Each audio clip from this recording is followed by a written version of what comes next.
Call this meeting to order.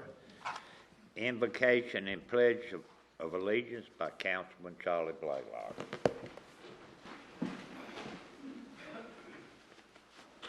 Dear Heavenly Father, as we come together tonight to do the business of Town of Oak Island, please give us the wisdom to make the right decisions and also have us give each other the due respect needed. In His name we pray. Amen. Amen. I pledge allegiance to the flag of the United States of America and to the republic for which it stands, one nation, under God, indivisible, with liberty and justice for all. I want to thank everybody for attending. We've got a busy agenda. Public hearing number. We're going to try to move the. I believe we should. I yes. would. Mr. Mayor, if it's the council's pleasure, I would like to move our town hall meeting to the first, so the citizens won't have to wait through all of this. So I guess I'll make a motion to suspend the rules. Second. Or that. Okay. And is that enough, Lisa? Okay. So we'll have our town hall meeting first.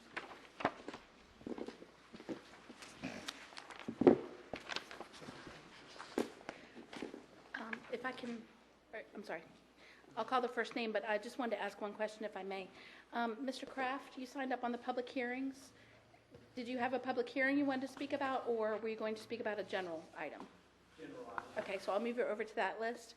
And just as a reminder, this portion is not for any of the items that are public hearings. Okay, so Bruce, ID.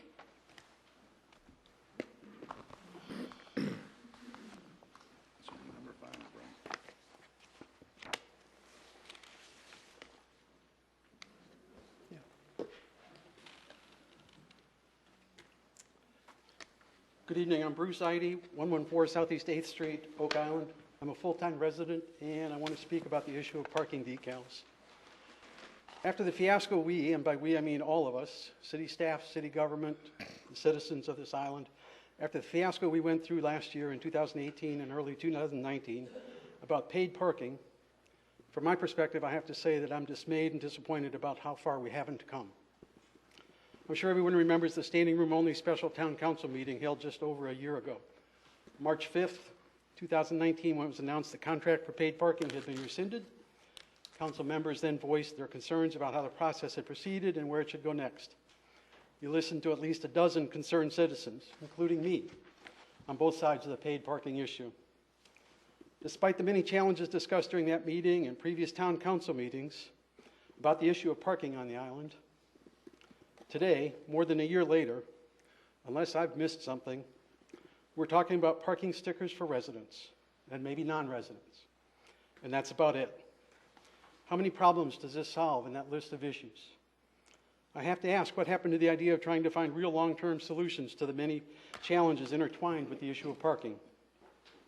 I'm sure you, the town council members, can recite those issues. You probably hear citizen and staff complaints about them or their concerns on a regular basis.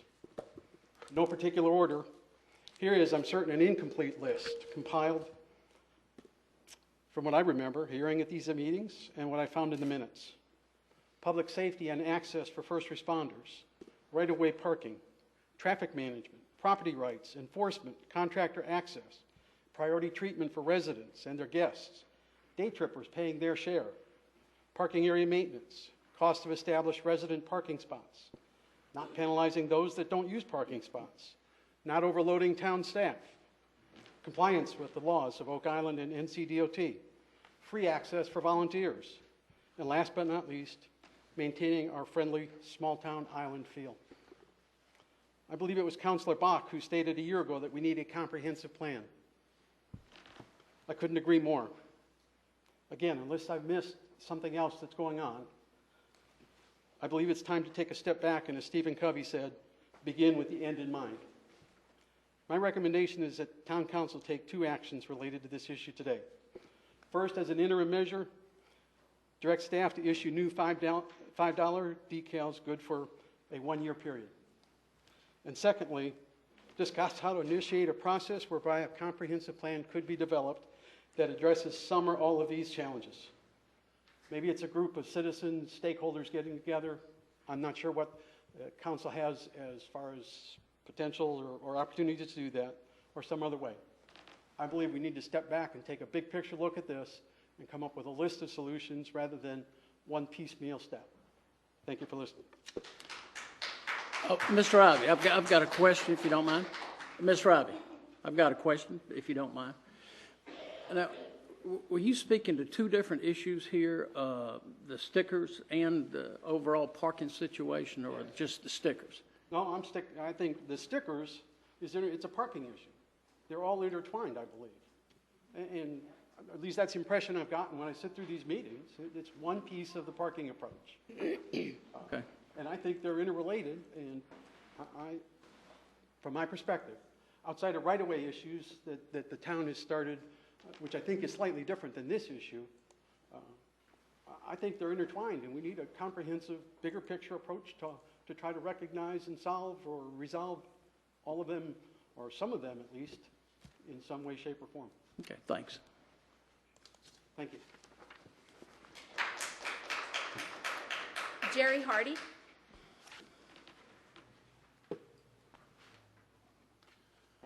My name is Jerry Hardy, and I live at 134 Northeast 11th Street. I'm here on behalf of the Oak Island Beach Preservation Society, Incorporated.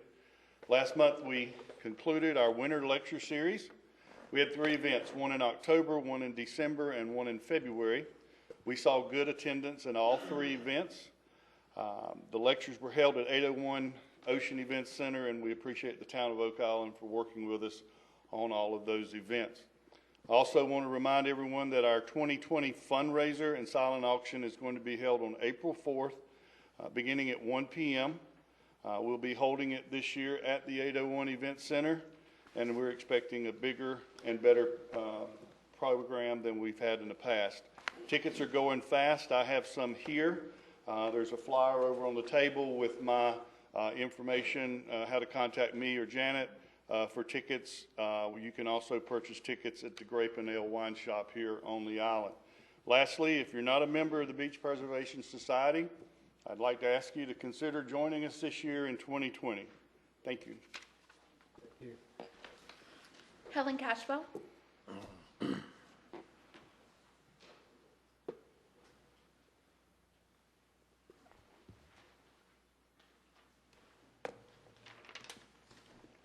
Good evening.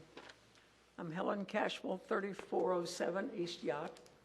The citizens of Oak Island have heard of the addition of pine forest, especially in regard to the great amount of taxes they will add to the income of the town. It's always been believed that it would require an additional fire station and a police station and the supporting personnel, and that the county would provide the sewer and the water services.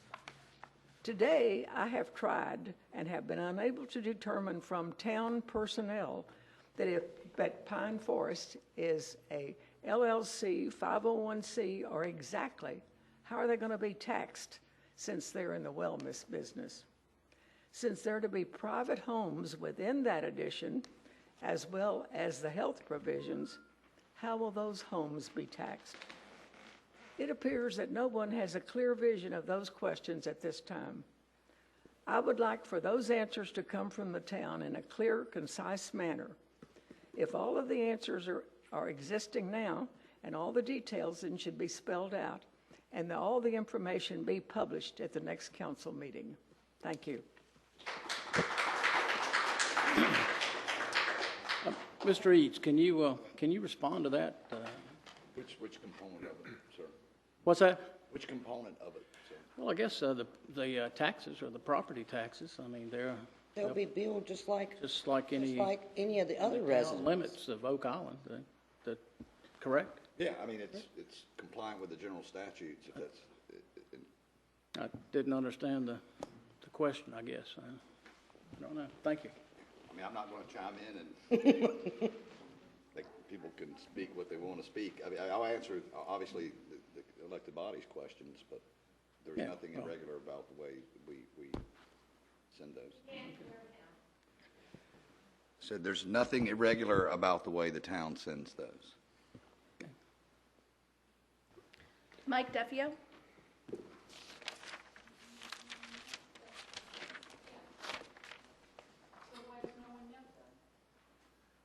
They have to be taxed just like anybody else. Unless they're a nonprofit, then they can get exempt from a tax, but they're not nonprofit. They're a business for profit.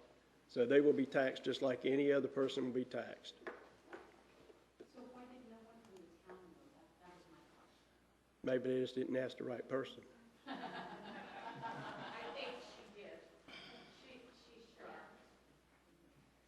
But before we, pardon me, Mike, before we leave this, Mr. Hatton, isn't it the case here that estimating the potential tax revenue from this development is difficult because it's changed ownership, A, B, it's been downsized, and we don't know exactly how many units we could really project.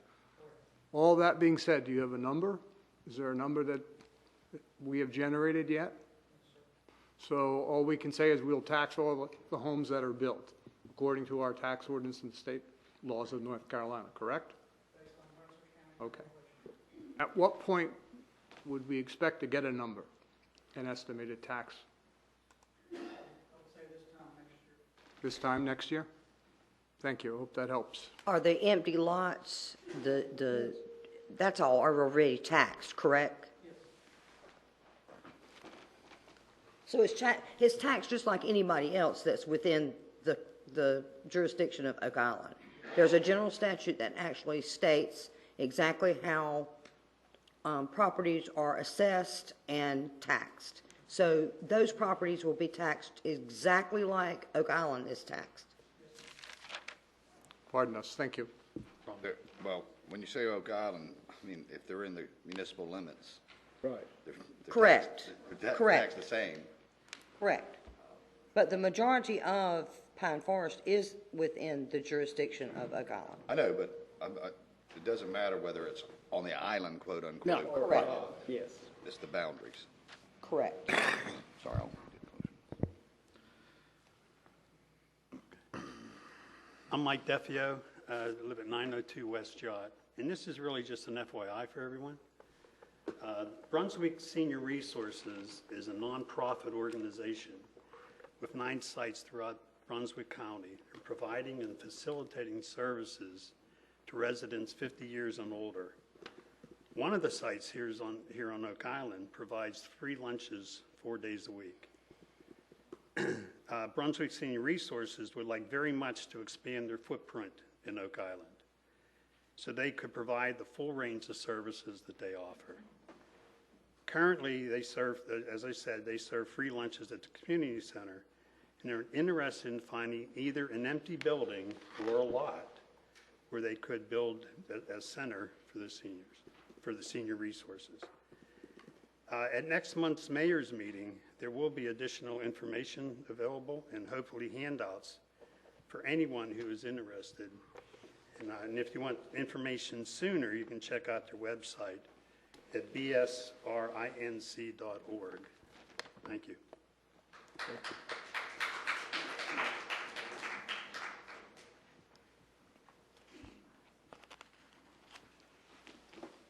Frank? Thank you.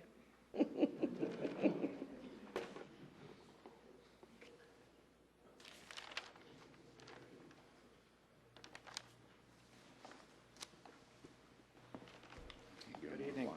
My name is Frank Kolka. I live at 503 McGlamry Street.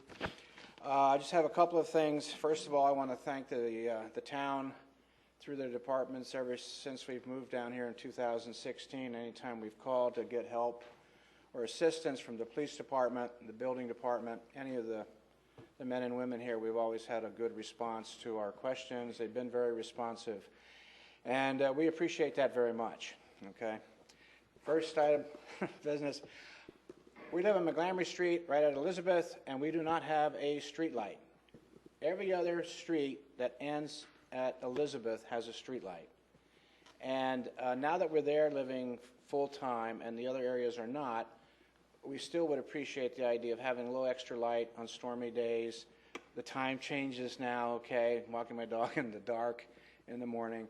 I would appreciate it, and I understand, talking to some of the town staff, we had to make a request formally to the town to be able to put that process in motion for us to get that street light. So whenever you could do that for us, I'd really appreciate it.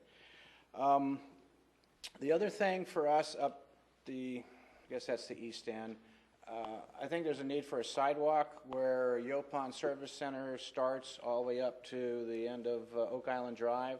There's no sidewalk on Oak Island Drive on either side. And with more and more traffic, more and more people biking, more and people walking, it would help to make walking and access easier for all of us to have a sidewalk put in place. In addition, on some of the cross streets, especially in the summer, if you could start looking at crosswalk markings, just some paint at key intersections, busy streets, so that when we're trying to cross, walk to the beach, things like that, we have a delineated area so the drivers know that we have a right to cross the street as much as they have a right to use the highway as well. The last item is, I have a couple of articles, and don't get me wrong, I'm not a climate changer, but there's an article in the January paper, the Star News, "The Ocean Will Win the Battle for the Shoreline," and I can leave these whoever is appropriate. But given all of the restoration that is going on, both in this community and others, I'm of the opinion that the Atlantic Ocean is going to win this battle. And consequently, I'm not real keen on continually to pump in millions of dollars for sand that the Atlantic Ocean is going to reclaim, and then be surprised the next year that, hey, the sand's gone, what are we going to do? I understand where we're living, but on the other hand, if they're right, and sea levels are rising, and all that goes with that, we are not going to win this war. So we might think about maybe a little bit of strategic retreats in our land use policies on the ocean, on our side of the ocean. I'm out of time. Thank you. Thank you.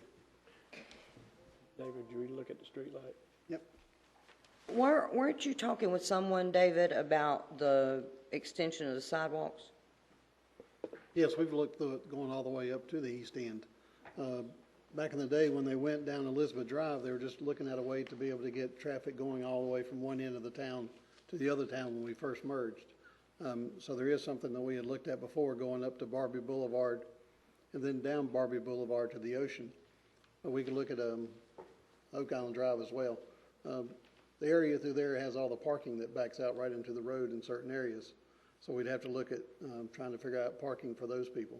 But originally we had looked at going on the south side of the road down to Barbie, then Barbie down to Ocean, and then down Ocean back to McGlamry, just like we had gone down Elizabeth Drive. So that is still in the works? That is something that we in can the talks? That is something we can bring back. Well, if I may, since we're about to enter I'll call it the budget season, it's a delightful season.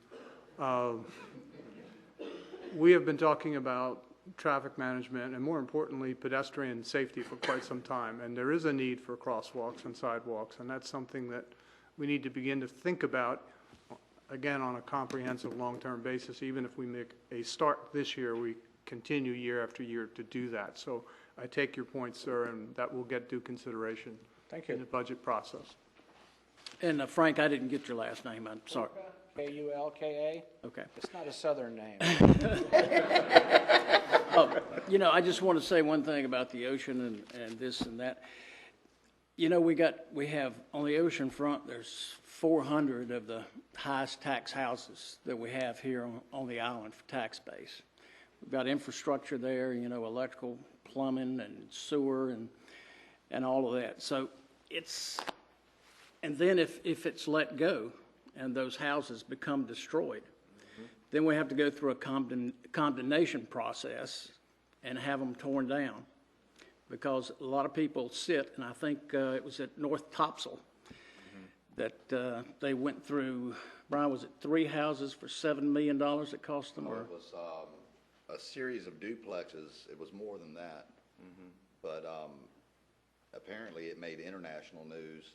A colleague of mine was in Europe, and they were showing those houses sitting out in the water. The town and this is a very abbreviated story, but the town wouldn't issue permits.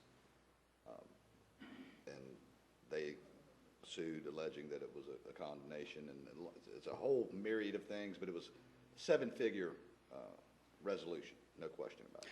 So that's one of the things we run into. We have to Yeah, no, I kinda understand. I mean, but people balance that live out. there at their own risk. And Well, they do. Yeah, They- and if the house has been destroyed by a storm, it can't be worth $1 million anymore when you take it over. It's worth what an appraiser will testify to.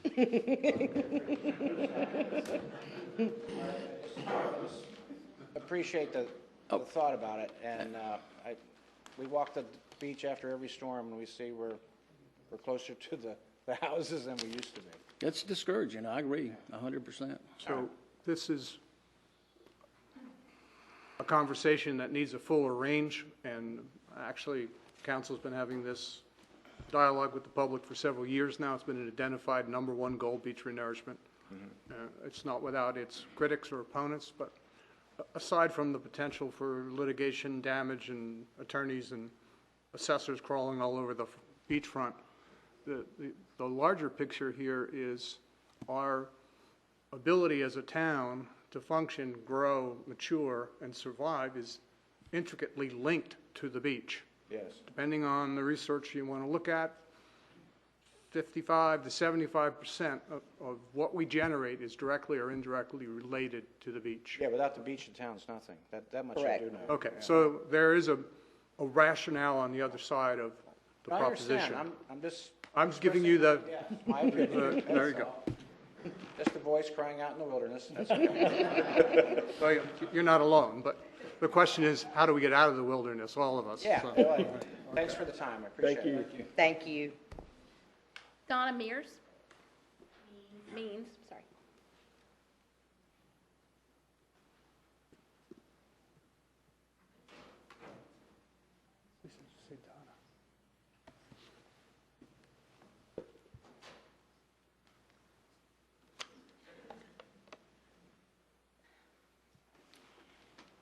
I'm Donna Means. I live at 128 Northeast 37th Street, and I'd like to thank you for giving me the opportunity to speak to you tonight.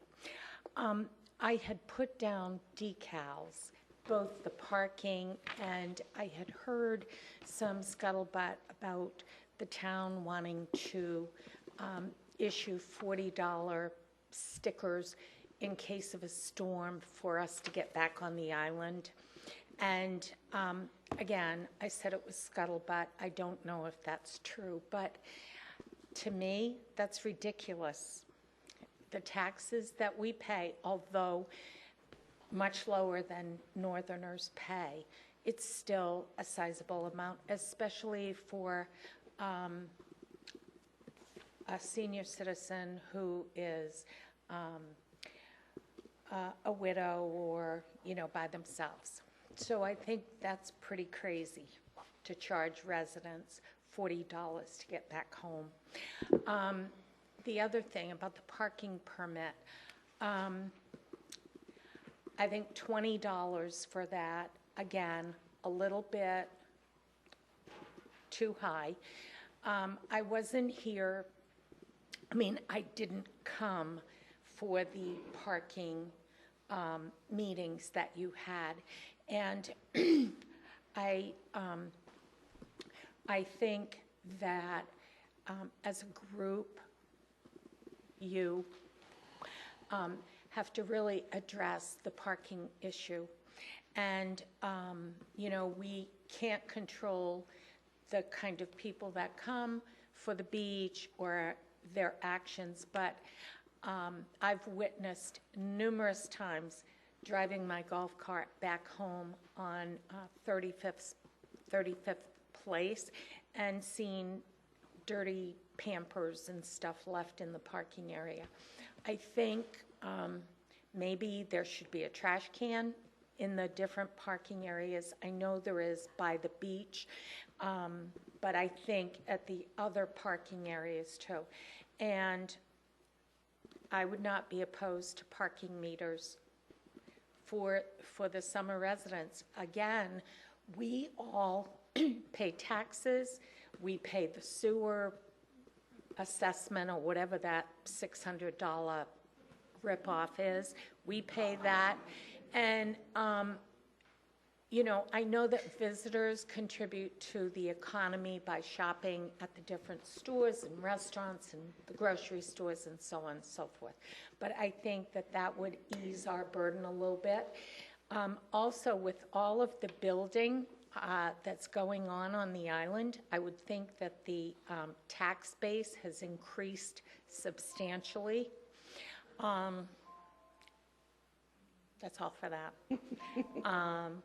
And the one other thing, I was under the impression when I first bought my house here that many of those, where those brand new big houses are on the ocean, I was under the impression that those were unbuildable lots. And so, because the houses that were originally there got washed away. So I think I would wonder. I don't want to interrupt you, Mr. Oh, Mayor. my time's The up, time. sorry. That's I would just wonder why they were issued building permits. That's it. But to ease your, there was never, we wasn't considering $40. That was just gossip. It Oh, got okay, spread. good. Yeah, Thank we you. were still discussing a lot of things, what we wanted to do. Okay, So, thank you so much. you're I welcome. appreciate it. Thanks. And sorry I went over.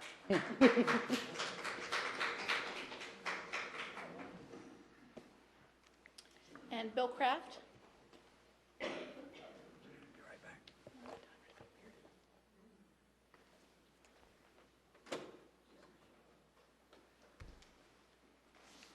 Bill Kraft, 204 Barbie Boulevard.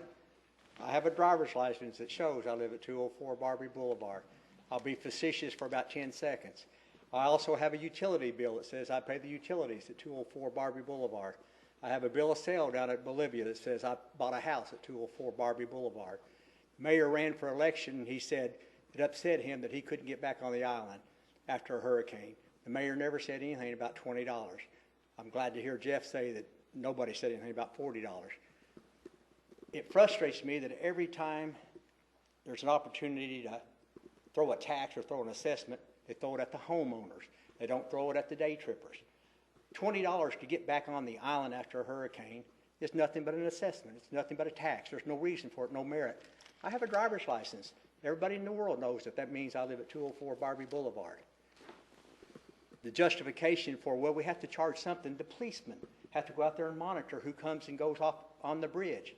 If there's a shoplifter at Food Line, the police are going to show up. They're going to arrest that person because the taxpayers have paid for a policeman to do their job. If there's a wreck on Oak Island Boulevard, a policeman is going to show up because taxpayers have paid for the policeman to do his job. If there's a hurricane, a policeman should be out there monitoring the bridge because the taxpayers have already paid for the policeman to do his job.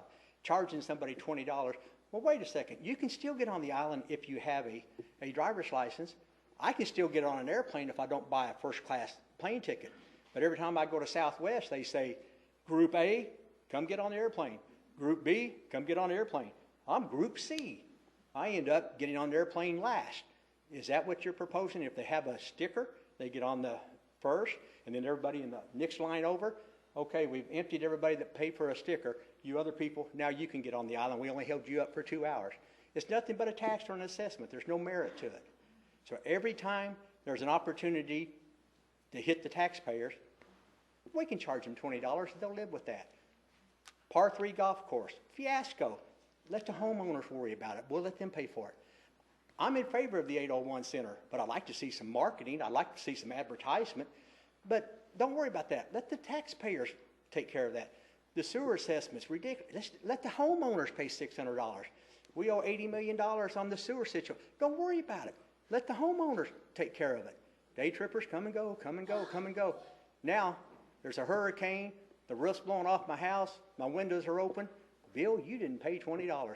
Bill, everybody talked that night, so now we put it down to $10. You were too selfish to pay $10, Bill. Get in that line. Whoever votes for it, and tonight somebody's going to vote. If 3, 4, or 5 people are in favor of it, shame on you. If 3, 4, or 5 people are against it, bravo. But tonight it becomes transparent. You're either going to vote for it or vote against it or table it once again. Thanks. Bill, I feel your pain, I understand what you're saying, but if you have any suggestions on how we can, I guess for a better word, tax day trippers or something, I would like to know, because we haven't been able to come up with anything. Oh, good, I get more than 3 minutes. Yes, I got all kinds of ideas. I'm glad to listen. Carolina Beach charges them $5 an hour. Are you talking parking? We're talking paid parking. Yeah. I don't care what you do, but all I know is every time there's a situation, the homeowners are here. The homeowners are here. Let's charge the renters maybe, but that's the homeowners too. Let's get away from always charging homeowners. So to answer your question, Loman, is the day trippers come here, enjoy our beach, turn around, go back to Bolivia or St. James or Southport. Smarter minds than me that are elected to be smarter minds than me should be able to come up with an idea as to how to get some money out of the people who use our beach. Put me on a committee, I'll give my thoughts. It'll take me more than 3 minutes, but form a committee, I'll jump on it. And Bill? Sir? Tonight, you'll get to hear what we actually were discussing between ourselves. I know individually. I know, and I appreciate you earlier telling the lady that it wasn't a $40 ever kicked around. Yeah. I like knowing that. And I know it's not the mayor's idea because he was against it from the beginning. So. I thought you were there. Weren't you at the budget meeting? Yeah, but tonight, 5 people are going to vote, and 3 of them may say, let's do something with the sticker, or 3 of them may say, let's not do something with the sticker. Tonight, we find out where everybody stands. Before, everybody was just saying, we kicked it around at the meeting, but nobody said who kicked it around. Tonight, we find out who's in favor of it and who's against it. Thanks, Bill. Yes, sir. Thank you.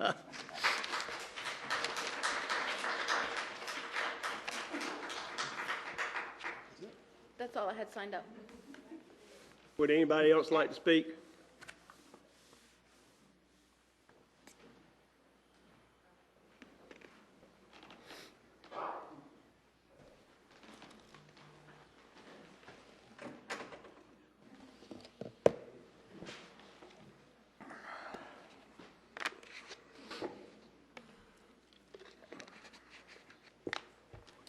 Didn't really have anything planned, but since you brought it up, my name's Kenneth Vance. I live at 157 Northeast 8th Street, and we just like to see what the chances would be of getting lights over here on the pickleball courts so we can play in the evenings.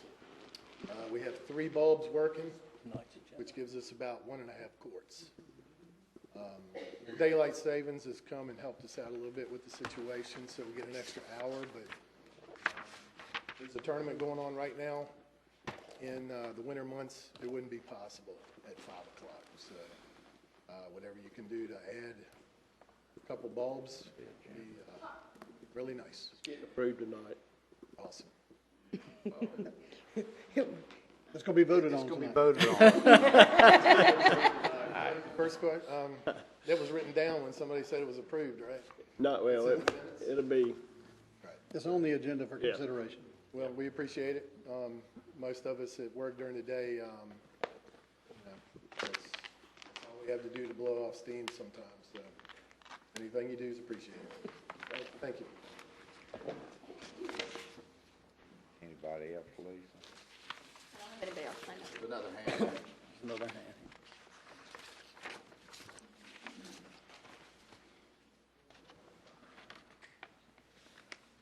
Hi, good evening. I'm Kevin Henry. I live at 201 Rushton Circle in Wilmington, and I'm with Pine Forest. I just want to let everybody know you will not need a decal to get into Pine Forest. Absolutely free of charge. So it's not on the agenda, but I did want to clear up a couple of things with respect to Pine Forest. The taxation is quite a big discussion. I don't know that this is the forum, but I gave you my card, and I would certainly explain to you the kind of the ins and outs. Pine Forest, since it was proposed originally in, I believe, 2014, has changed not only in name but in structure. It is now 2-phase development. The first phase consists of the Navant building, the 108 lots which are under construction. The first 30 were recorded. The assisted living, which the land was sold. We, as Pine Forest Development Company, are not developing that. We just sold the land. And the same goes for the apartment building.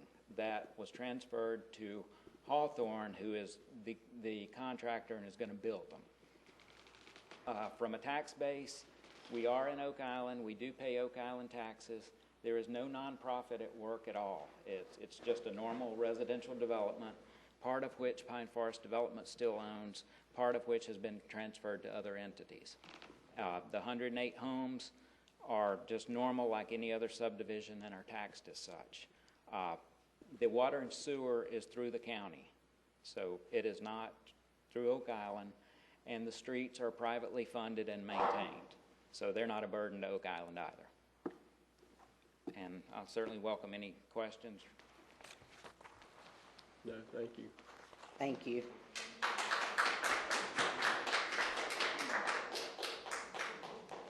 Okay. Public hearing. Motion to close public hearing, town hall meeting. You don't need a motion for that. Okay, we don't. We don't need a motion. Mayor, there's 4 hands up.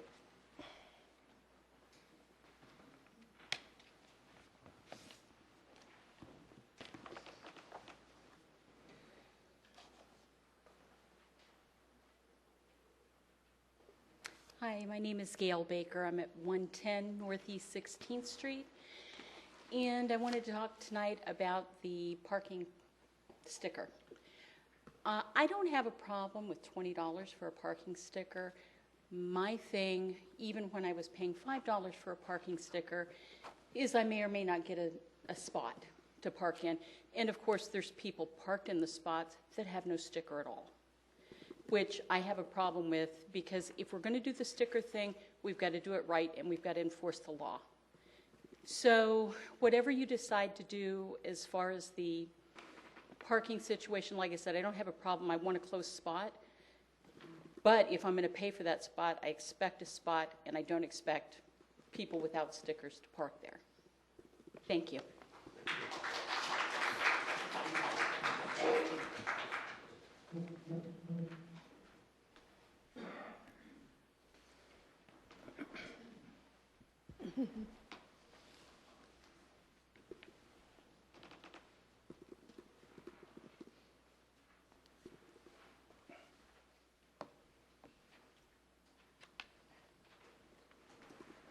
Good evening.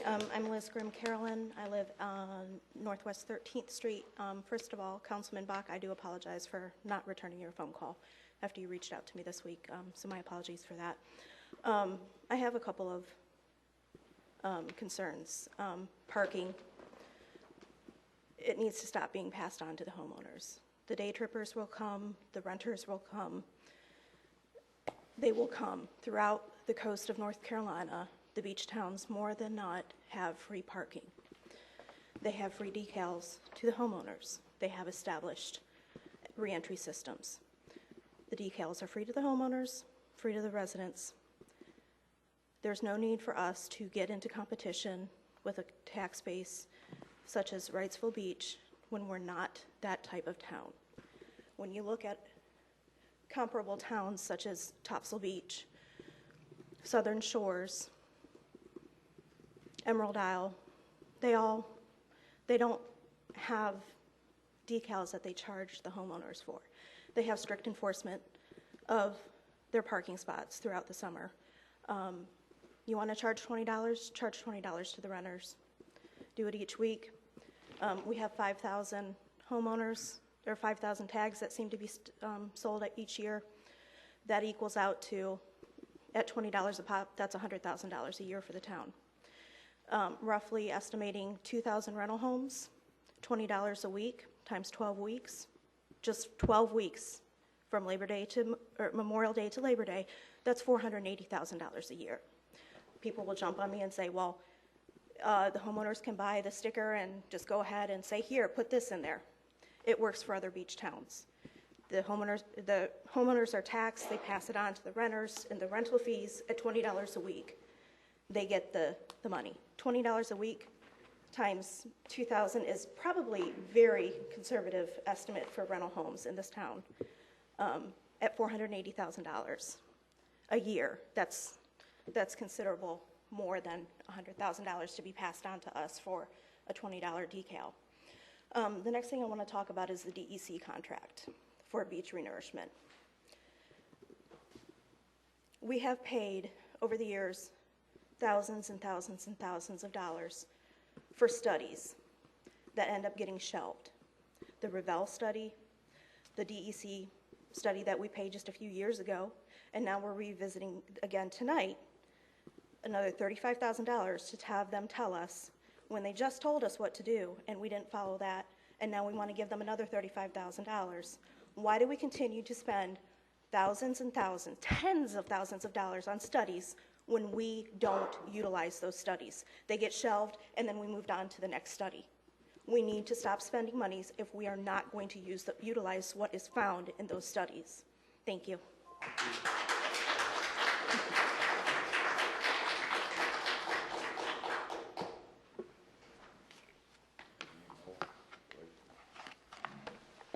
Anybody else?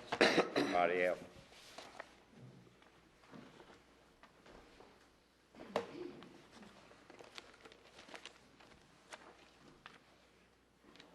Hate to be the last one, sorry. Tony Morgan, 4808 West Beach Drive. Just listening to some of the parking issues. Just quick thoughts, if you took possibly more residents parking at the end of the street ends and then took your larger parking lots, i.e. like the Point, across from the Cabanas and the nice parking lot over in Yopon, and possibly put parking stations there for day trippers, it'd be easily manageable.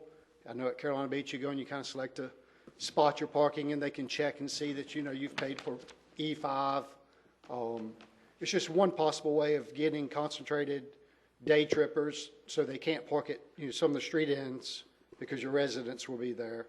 So to help the residents, and then for your day trippers to maybe contribute to it, have 3 of the larger parking lots that hold, you know, good numbers of cars. You can possibly get some kind of revenue from the day trippers. Thank you.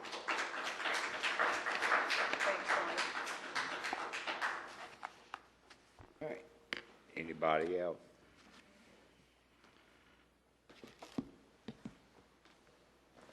All right. To the public hearings. No, do we need to close out the town hall? Okay. All right. This is public hearing number 1. The purpose of the public hearing is to hear citizens' comments on a petition under North Carolina General Statute 168-31 for the voluntary annexation of parcels 220MA009, 220MA010, and 236DJ00107. I don't have any speakers signed up for that public hearing, but I will let you know the applicant is here if council has any questions for him. Everyone? Questions? Motion to close public hearing. Second. All in favor? Everybody? Anybody will propose annex ordinance? I got a motion.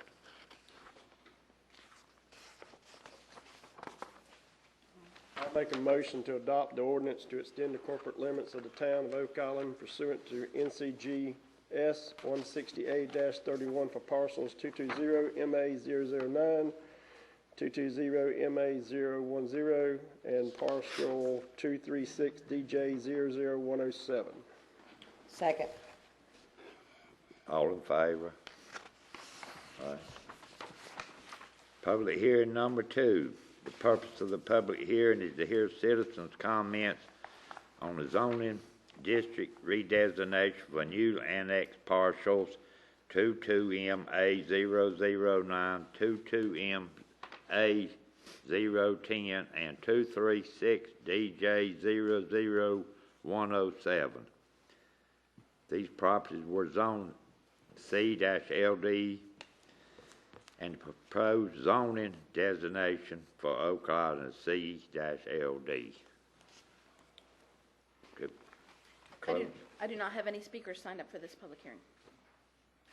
Okay. Make a motion to close public hearing. Second. Second. All in favor? Okay. Jake. Does anybody zoning district designation make a motion? Does anybody need to hear from Jake? No. No. They didn't have it. All right. Mr. Mayor, I make a motion to set the zoning for 220MA009, 220MA010, and 236DJ00107 to CLD, commercial low density, and adopt the associated plan consistency statement. Second. All in favor? Public hearing number 3. The purpose of the public hearing is to hear citizens' comments on a petition under North Carolina General Statute 168-31 for the voluntary annexation of parcel 203-00024. This is the entrance for Hawthorne Pine Forest. I don't have any speakers signed up, but the applicant would like to make a brief presentation.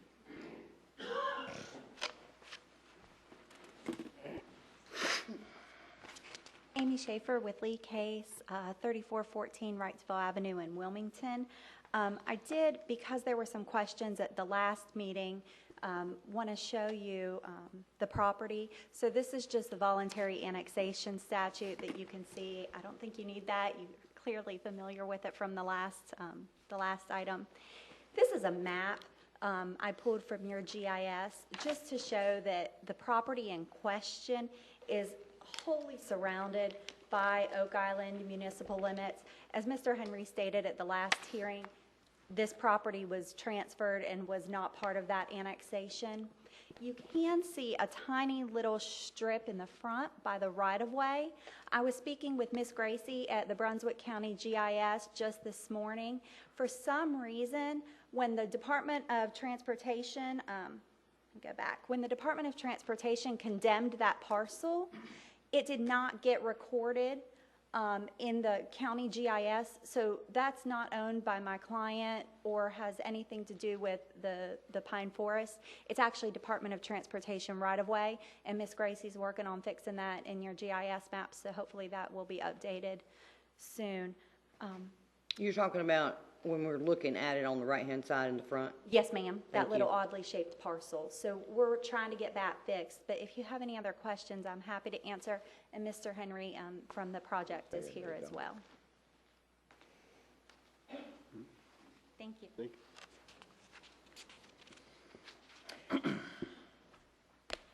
Motion to close, or did we close it? Motion to close public hearing. Second. All in favor? Okay. I make a motion to adopt the ordinance to extend the corporate limits of the town of Oak Island pursuant to NCGS 160A-31 for parcel 203-0000024. Second. Second. All in favor? Public hearing number 5. The purpose of public. Four, Mr. Mayor. Oh, whoa. Okay. The purpose of public hearing number 4 is to hear citizens' comments on a zoning district designation for Newly annexed parcel on NC 211 adjacent to the Pine Forest development. Owner Hawthorne at Pine Forest Apartments. Tax parcel ID is 203-00024. This property was on CLD, Brunswick County, and proposed zoning district designation is CLD, Oak Island, commercial low density. Is there any speakers, Lisa? No, sir. Does anybody will close the hearing? Motion to close public hearing. Second. All in favor? Everybody.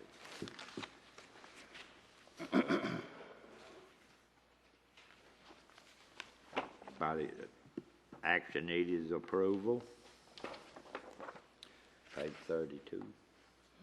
Mr. Mayor, I make a motion to set the zoning for parcel 203-00024 at commercial low density and to adopt the associated plan consistency statement.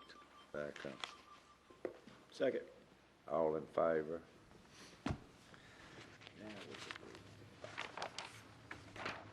Public hearing number 5. The purpose of the public hearing is to hear citizens' comments on a application for a special use permit. This quasi-judicial hearing was recessed from January 13, 2020 Town Council meeting. Mr. Eads. Yes, Mr. Mayor, thank you. That's not quite an accurate description that's in the agenda packet. I didn't catch that. It is a public hearing, but it's a quasi-judicial evidentiary hearing. This is a continuation of a previously commenced quasi-judicial hearing. So I want to just go over those ground rules again. The council is required to base its decision on this application solely on the competent evidence presented during the hearing, which would include the evidence received at the last hearing and whatever evidence may be offered tonight. All those wishing to provide testimony must be sworn in, and they'll be subject to cross-examination. All parties involved are entitled to an impartial and fair decision-making body. At the beginning of this hearing, not tonight's meeting, but this hearing that's been continued, I asked several questions. I don't feel the need to ask all of them again, but has anything happened since the beginning, this hearing was first opened, and today, that any of you feel would make you incapable of being fair and impartial and base your vote solely on the evidence you hear tonight? It looks like Councilmember Bell has something to say. I was not here. That was one of the only council meetings that I have missed in 4.5 years. So All right. I was not here in December. Okay, I need to ask you a few individual questions then. Do you have a close or family relationship with the applicant? No. Do you have a direct financial interest in the subject matter of the application?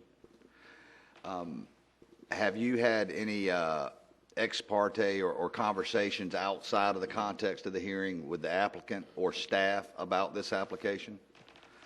Have you made a site visit for the purposes of evaluating the site as it relates to this application? Okay, can you think of any reason, Councilmember Bell, why you would not be able to sit here and be fair and impartial tonight? No. Okay. I would remind, Madam Clerk, help me keep track of who testifies. They all need to be under oath. They remain under oath from the last hearing if they have already been sworn in. And I believe where we left it, Mr. Mayor, was we were going to hear back from the applicant. Some discussion occurred, and the applicant may want to address some of the items that were discussed. So, Madam Clerk, do you have anything to add to that? No, sir. And we'd ask the applicant to come forward.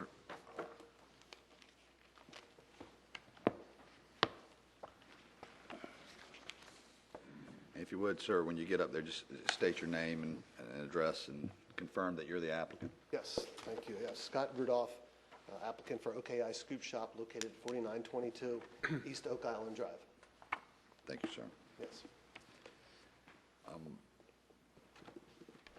Well, let me back up. Jake, did you added some additional information in the agenda packet that was not in last month's packet, is that correct? Yeah, I was here to provide some revisions to address council questions. Why don't you come in and the applicant can stay up there, come up and introduce that, walk the council through it, and direct our attention to the page number of the board packet. I don't know the page number of the board packet. Mine are not page numbered. We're spoiled. So page 51 are the excerpts from the minutes of the last meeting. The actual agenda item begins on page 36 of the agenda packet and goes to page, one second, here we go, 56. And the, like I said before, the applicant has submitted revisions do his survey and narrative based upon the discussion from the last meeting, and he's here to present and answer those questions. Well, what I'd like for you to do, and maybe the applicant might be the better person so we don't have to guess, I'd like you to point to those revisions, to any additional drawings submitted, and to any additional surveys. Okay. It looks to me, for example, on page 56 of the agenda packet, the last page, looks like there's a photograph I don't recall seeing last time, for instance. That was presented That by- was yes, from by the lady, different- okay. It wasn't in the packet because it was presented during the hearing. Right, Exhibit 3. In addition, like I mentioned before, the excerpts from the last council meeting's minutes, which is on page 51 through 55, as well as a revised survey on page 50, revised design drawing on page 49, and there's a revised narrative as well on page 44. That's everything. Thank you. I would submit that we move those into evidence. What number are we on, 4 now, exhibit? Yes, sir. As Exhibit 4, and if there's anyone that's been sworn in or wants to be sworn in to lodge any objection to the council receiving these materials, please raise your hand. Madam Clerk, let the record reflect no one raised their hand from the audience. Sir, you don't have any objection to these being included as exhibits? Okay. So we'll mark those as Exhibit 4 and make them part of this record. Thank you, Jake. Go ahead, sir. Okay. The last town hall meeting, I was requested that we go back to NCDOT and get some revised communications and drawings with them. We do have a representative here who has helped with that, Andrew from Davenport Consulting, who has been in contact with the NCDOT, so I'd like to be able to introduce him and let him answer any questions the town council may have. Last time, I think you guys had some questions directly for him, but Davenport did go back to NCDOT and came up with some new drawings where the access to the drive-through would be exclusively on our property. It would parallel the public alleyway in the back, so it would not be a problem with that. One drawing there, I think you had a picture from last meeting, there's an electrical box. I believe I said last meeting, we have been in contact with Brunswick Electric, and they can move that electrical box. That's not a problem. That obviously is something they would do that we would pay for. Additionally, what Jake from the town of Oak Island mentioned, some new information, some different things we submitted as well, outlining some different, how this would meet the code in Oak Island and different things. I believe he said that was on page 44. You guys are welcome to read through in our response to those different items. I'll be happy to read through those, but if that would help. Additionally, we are perfectly willing to provide, a barrier, buffer, fence to separate the public alleyway from the drive-through entrance, if that is something that town council feel would be beneficial. We have no problem putting up directional signs and support, try to make sure traffic knows where to go, how to enter, exit, and it's functional with the property and functional with the whole area. Mr. Mayor, I have a couple of questions. Yes, sir. Let me ask. Page 49. I'm looking at the drawing, and I see the top part of the graph. It shows the traffic in the alleyway. And then I see a small line there, like maybe you are going to install a fence or whatever. And then I see the upside down L that's coming in and going left, and you will not be in the alleyway. Is that correct? That is correct. Page 50, by looking at it, you're going to go at 44 foot wide when you hit the existing pavement of East Oak Island Drive, correct? The 44? 44 foot. at the bottom of page 50 on the left. Okay. Currently, yeah, that would, there's an angle there that is That angle currently in. not built. But, So- so it would be, I'm not sure that, But I'm using that scale because that 44 foot is about 2 inches. And if you look at up here, there's 2 buildings, existing frame building on blocks and existing shed on skids. You're only a few inches off that. So I want you to tell me that number 50 is accurate and page 48 is incorrect.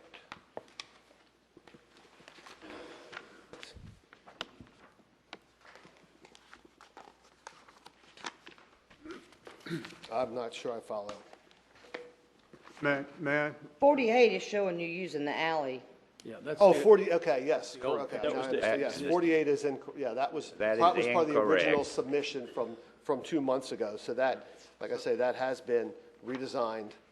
Per the mayor's point, so we should disregard page 48 because that shows traffic in the alleyway, which was a concern for homeowners the last time. Yes, sir. All right, so moving to 50, which is also not completely clear, all of the traffic flow here will be on your property.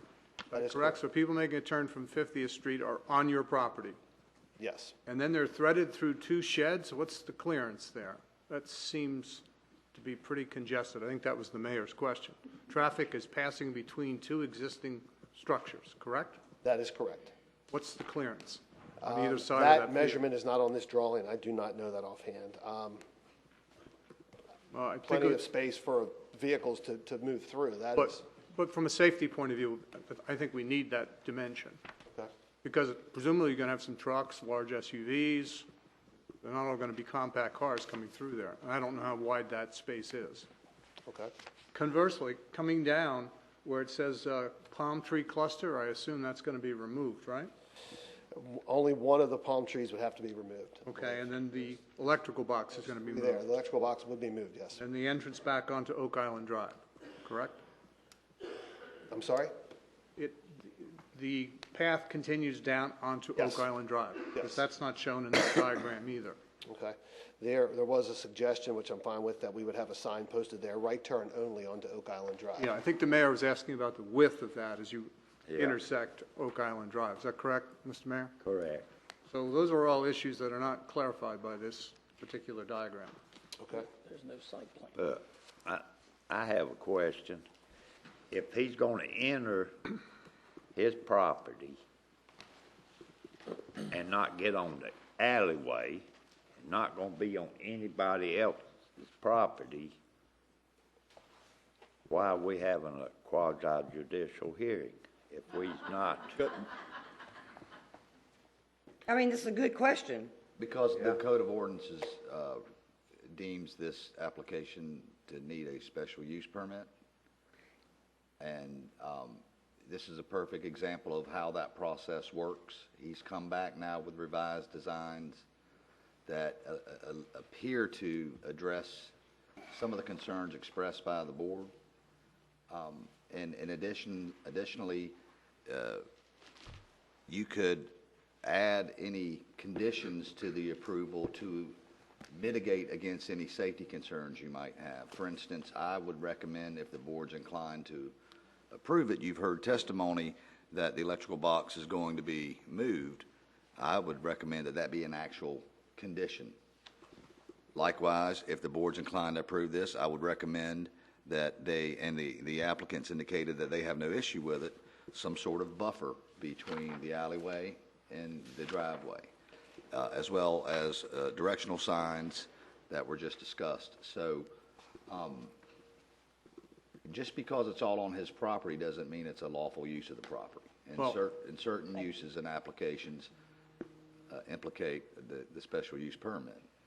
Let me say, I think this plan is better than the original iteration, but this is not to scale, and I still have concerns about the dimensions here, because you're talking about traffic threading between 2 buildings, going down a buffer, a fence, or vegetative buffer, and then, of course, eventually exiting back onto Oak Island Drive. Now, you just said it would be right turn only, but we would like to see all of that spec'd in the drawing. It's not clear from this how this is going to work. With respect, this drawing, I believe, is to scale. There's some dimensions missing on this scale.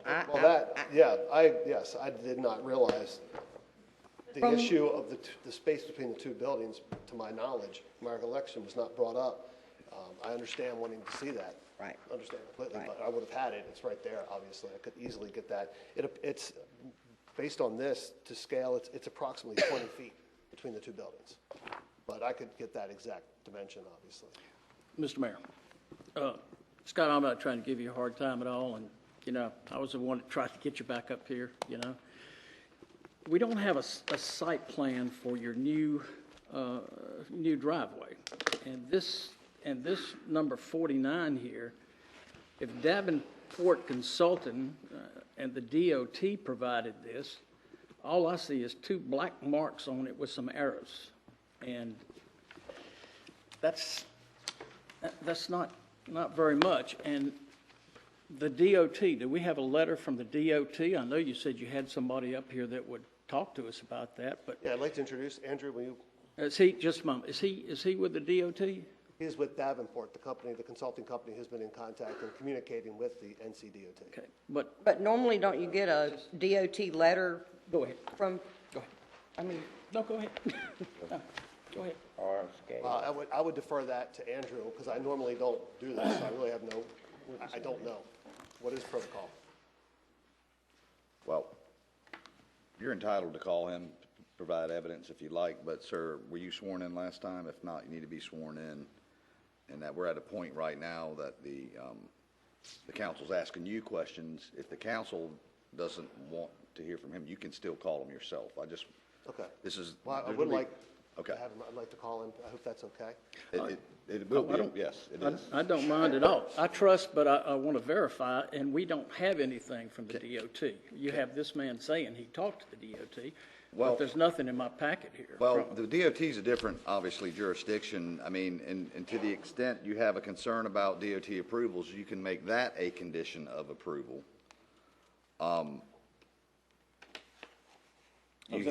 Your DOT concerns need to be indexed to the criteria that must be shown in order, if he makes a prima facie case that he's met this criteria, what the DOT thinks or doesn't think is really not of concern with respect to this hearing, purposes of this hearing. Again, you can make DOT approval, and it essentially is implied condition already, but you can make that an expressed condition to any approval. I just don't want us to lose scope. That other jurisdictions, that's their jurisdiction on those issues. We're not their enforcement mechanism. Well, isn't Oak Island Drive, isn't that under their jurisdiction? Yes. Right. His particular property and entries on and off the property, to the extent there's a DOT requirement that he obtain approval from them, that's between the applicant and DOT. Okay. And again, the fail-safe for the town is to make sure the DOT signs off on this prior to installation of this drive. But I'm not trying to tell you what questions you can and can't ask. I try to make this as wide open as I can, but we do need, from our perspective, our goal is to look at the criteria and weigh the evidence against that criteria. I'm having trouble with the scale on 49 and 50. The intent on 49 is to stay off the alleyway, and there's a fine line there. It don't show a fence or something to separate them. Page 50, it doesn't give the scale at 44. That's about 2 inches, 44. If you go by that, and that existing building, and the new driveway, but it doesn't show the new driveway coming to 50th Street. And I have a concern that it's going to go up higher and then come in at an angle. The existing shed on skids, if it was pulled down a little bit, would give a lot more room. But how do we guard the new driveway from the alleyway. There needs to be something in there that guards it. You cannot turn in his driveway and then go to the alleyway. There has got to be a buffer, a fence. There got to be something there. Well, I think the mayor's point is a good one. Clearly, the diagram on 49 is inadequate from my perspective. I mean, that is just not acceptable. 50 gives us a concept, but doesn't have dimensions. And there are safety issues here, driving between sheds, and there's a question of what the buffer will look like as people turn onto your property and come through the drive-in. I will say that you have alleviated some of the previous concerns about safety in the alleyway and getting vehicles through there. But this is incomplete as I see it, and it does not extend in this diagram down to the junction of the drive-through and Oak Island Drive. And I think we would need to see that and requisite signage, which you've indicated you would put in, but we don't have it here. Does that make sense? Okay. So I think that's, I'm going to second the mayor's concerns about that. It looks to me like what's happened Not is... a discussion yet. This is a process, and I don't want to interject, but do y'all have any more questions of the applicant? If not, he's entitled to put on his case, and then you can discuss it once we close the hearing. But we're at the evidence gathering portion of the hearing. And just wanted to let you know, we do have 2 people who signed up for this public hearing, and they Okay. both spoke last time. I'd like to, could I ask Jake a question, sir? Yes, sir. Okay. But Okay. imagine a courtroom. Okay, Judge. It's his turn to put on his case. Okay. And then when he's finished, then you can call Okay. staff back up. Let me do that then. But we need to let other people cross-examine them if they like, and et cetera, et cetera. So, we will get all the evidence in, I promise you. If we're here till 2 in the morning, we're gonna get all the evidence in. I hope we are. Right. I'm ready to roll. All right, any other questions of the applicant at this time? All right.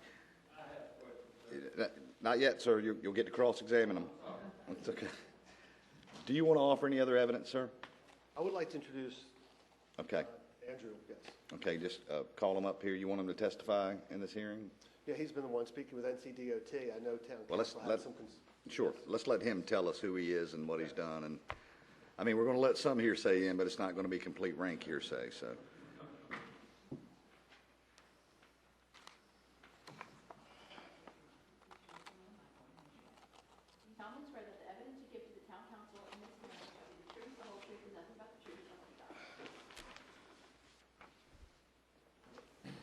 Now, if you want to ask him questions, of course you can ask him questions. If you want to give a narrative, you can give a narrative. Let's do one first, then the second, then we're going to open it up to questions from the council. Okay. Start with the narrative. And if All you right. could state your name for the record, please. Andrew Hayes. Give us a little bit of a foundation of who you are. Do you have specialized knowledge? What's your role? Professional engineer, been doing engineering for 8 or more years. Worked on TIAs, signal designs, all throughout, so, state, so. So you're a professional engineer with SEAL and everything? Yes, sir. Licensed in North Carolina? Yes, sir. And you've been licensed for 8 years? No. Yeah, 5 years? 5 years license, 4 years you could do under. Right, EIT before that? EIT, Okay. yeah. Engineering training for the record? Yeah. Okay. All right. And how are you presently employed? With Davenport as a traffic engineer. Do you frequently interface with the Department of Transportation in your job? Yes, sir. Do you familiarize yourself with the Department of Transportation's general requirements for applications of the nature at issue here? Yes, sir. Okay. I think he's qualified, he would qualify to give expert opinion in a courtroom, so I think he should be received as an expert in the professional civil engineer subject matter. Go ahead. All right, so Davenport has interfaced on behalf of the client with NCDOT, and NCDOT's main issue was just to keep the queuing off of Oak Island Drive, and so with this driveway locations, it does solve that problem. And for the turning radiuses, we can always provide auto turns, which is vehicle pathways shown for the drive aisles, if the drive aisles are an issue with anything on the project. Could you describe that for the council, what you're talking about? Auto turns are a design program that helps us model how vehicles will turn. It uses the standard cars and shows their turning radiuses and all, so you can show that they stay on the path and they don't end up running over anything that they're not supposed to. We normally use them for left turns, right turns, at intersections, for stop bar placements, but they can also be shown for routing of vehicles through a site to make sure there's enough clearance to get vehicles through a drive aisle or trucks to back in at loading zones. So we do have that technical expertise to show that on a diagram if that needs to be shown. That's in the planning stage or The design stage. assessment and design, correct? Yes. I can't speak for council. I heard some safety concerns. Are you familiar with the site itself? Yes. Could you fence off between the two sheds and still, in your professional opinion, have sufficient width for vehicular traffic coming through there to the drive-through? With a 2-foot buffer fence, there should be enough.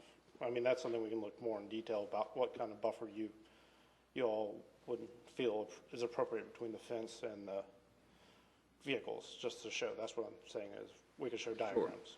Well, the applicant indicated he's fine with a buffer fence, if I understood you correctly, between the alley and his drive on the alley side, but as you come around through these sheds that were identified, I'm talking about that lane. Would a fence fit on each side of that lane between the sheds? Or some type of physical barrier that would promote safety? I guess the question is, how is the buffer that you want between the fence, between the shed and then the kind of leaving a 1 foot or so shy distance between the vehicle and the fence? So that would just have to be. I don't want anything. I'm just a lawyer. Yeah, that's.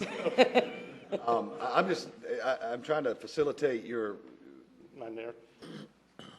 Some safety concerns have been expressed, and I'm just trying to facilitate the council's deliberations. If you can think of anything. I mean, we could show a diagram, if that can be added to the plan of the buffer, the fence, and then a vehicle path on a diagram, if that satisfies the council's as a type of add-on to the site plan approval. I don't have any further questions. I was just, again, trying to prompt it. They may have some questions for you, and you're entitled to ask them any additional questions you'd like. I got a question. As I look at page 48, it shows the picture of the building, the driveways. Then we said that picture is really old, it doesn't exist anymore. And then as I look at page 50, it shows the driveway where you're going to be exiting. But it says down here by that, existing access to be closed. What are they talking about access is going to be closed? Is it that driveway? No, that was on this survey back when there originally was a driveway that was in front of the building. That was right where those words are. That exit has been closed. There's currently grass there.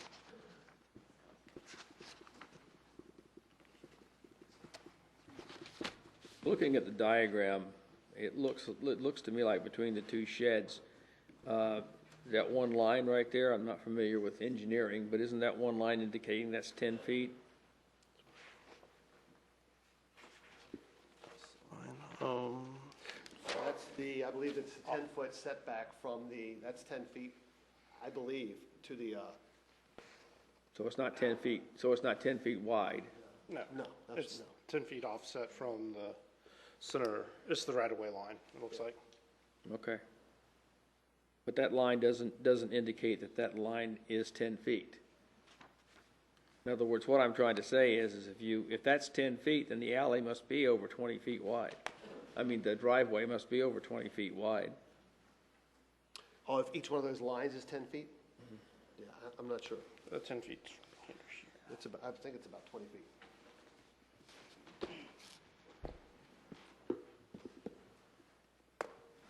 So, sir, if I may, given the concerns that have been raised repeatedly now about the width of this passage through the sheds and about the junction between the drive-through and Oak Island Drive. I take it, what you're saying is when you run your analytics in your program, you can give us a revised diagram that demonstrates the width. Yes, we can show Total you- width of the driveway with a buffer on the alley side as well, I assume? To show, yeah. Yeah. And Okay. then that way, yeah. I would need that to allay the concerns about safety and traffic in here. This diagram is incomplete, especially if, sir, you intend to put a buffer in the alleyway. Who, Not in the alleyway, on his property. Yeah, between the alleyway and his property, yes, correct. who drew this diagram? There's no name on this that I've found. Page 50, that was driven, that survey was done by Thomas here. That was done back a few years ago when we were applying for, Okay. to close that one driveway, which now is grassed in with different things. Okay. And is this in a normal course of your business? Is this the way you guys at Davenport do updates and whatnot? That's just a, which diagram? well, that's on page 49. I'm just curious. 49, that's just a concept plan. When we actually get into design, we'll show more of the radiuses and all that of the asphalt to design it. I think that's what we're looking for.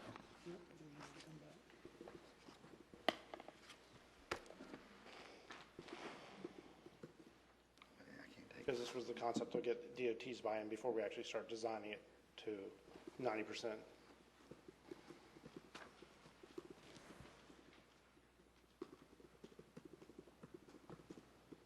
I think they need to be a completed, page 50 need to be completed with all dimensions in it.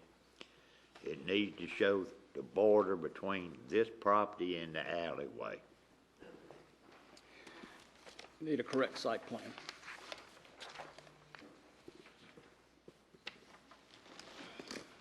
Any other questions? I'm sorry, sir, could you repeat your name? Andrew Hayes. Last name? Hayes, H-A-Y-E-S. Any other questions of Mr. Hayes from the council? Madam Clerk, I believe there was a gentleman back here that indicated he wanted to ask some questions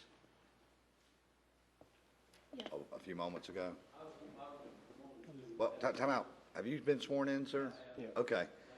If you don't mind, come up and identify yourself. Who did you have questions for? Okay. Do you have any questions for Mr. Hayes? You can have a seat, Mr. Hayes. Thank you, sir. Again, my name is Dennis Bullis. I have property at 104 Northeast 50th Street. And I jotted down some questions that I had, and, you know, ironically, they're some of the same questions that the council had. I think, Mr. Ridolph, you mentioned something about removing a palm tree. The palm tree you're talking about is the palm at the alley. Is that right, or is it? That's not what I was referring to, but there is a palm tree there that would have to be removed as well. Okay. Yes. So what I was asking on page 48, if you'll take a look at that, at the picture, there's a palm tree right there close to where that, you see the car turning in there. He's saying that he's got to remove that tree.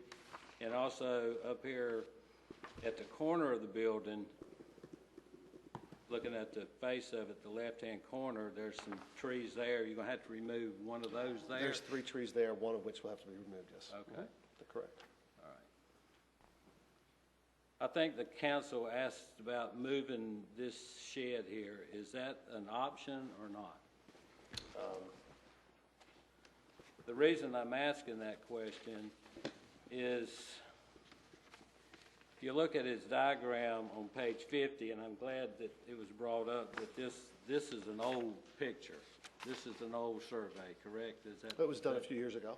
Okay, so that, it kind of matches the GIS picture. Okay. But it is current, no, it's currently what's there. Well, the driveway is not angled like that. That one piece, yeah, that's correct. Right. There's no, as the council's brought up, there's no dimensions of how wide this alley is going to be. And if you come in off 50th Street up to, and there was some mention of electrical box, and I'm assuming that electrical box that's there is probably right on the line. So if the council asked you to put a buffer up, in which I definitely think you're going to have to put a buffer up to keep people from getting in the alley. You may not even have to move that electrical box because your buffer should be kind of in line with that I think electrical box. I think we'll definitely have to move the electrical box, but. Okay, well. Right where it is, it's right in the center. But when you come up the alley, that is a 90-degree turn. I'm sorry, when you come up your drive, and how wide is that drive? How wide is the drive going to be? That's not indicated on here, so. Okay. But it's going to be a 90-degree turn right in between those two buildings. And I think the gentleman said he could graft it out and show that it is accessible with whatever programming and so forth that he's got. But I definitely think that you need to see that in order to see if a car can even make the turn. I've driven it. Well, I have not, that's not true. I've driven through, I've done this, I have not driven, because the electrical box is right there, so. And we don't know the distance between the two buildings, is that right? It's approximately 20 feet. I did have, that is not on the drawing, the exact measurement, correct. All right, and when you come up through the drive-through, as I'm still looking at page 50, you're served at the drive-through window. When you exit, are you exiting on coming out? You said you're going to indicate right turn only? Correct. Okay, so you're going to have to cross incoming traffic to get out to turn right. Is that right? Correct. Okay. Is that a safety concern at all? I mean, you got incoming traffic coming in to park in these places over here, and you got drive-through traffic coming out, and they're crisscrossing. I would default to Davenport and the traffic flow, but that's kind of their specialty. Okay. I don't have any more questions. Sir. Thank you. Any questions from the council based on those questions posed to Mr. Rudolph by Mr. Hayes? It seems to me that you need to go back and redraw this thing to scale. It looks like what's happened, with all due respect, is you took an old one and just somebody took a pen and drew it on there. I think if you come back with it to scale, and from the feedback you've gotten with the buffers and all that sort of thing, to me it looks like it's plenty of room to make the turn, but some people may need 40 feet. But if you come back with it to scale, what's on page 50, and take the trees out and do all that, what you were talking about, I think you'll be okay. I think that's what the problem is I understand what you were trying to do, because things cost money. And I'm sure if you want another one of these done, it's going to cost you. But I think if you came back with it to scale, that should answer everybody's questions.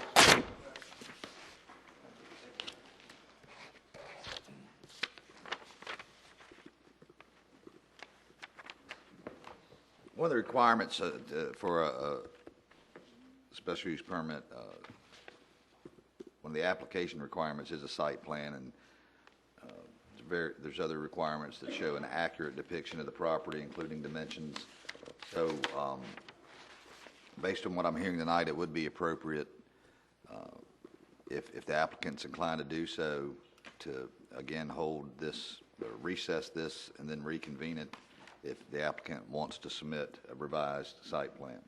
You don't have to do that, but if you don't do that, they're going to vote on what's in front of them. Okay. I understand, and I'm willing to do that. And to that end, I think, to the extent there's a wish list of what you want to see on a site plan, I'd like it to be clear. You can't mandate it, but you can certainly tell the applicant what you're looking for on a site plan. So, do you have any questions of the council, or does Mr. Hayes, you feel like you have a good idea what they're looking for in a revised site plan? Well, Mr. Mayor, I believe I've heard evidence about the width between the two sheds, some sort of depiction or understanding as to whether a buffer would fit. There's been some discussion about whether or how can you depict on your site plan, or can you depict on your site plan, how you're going to accommodate any safety hazards given the width between the two sheds. I've heard some testimony about directional, or questions about directional signage. I've heard some questions about the turnout once you leave the property. Feel free to chime in.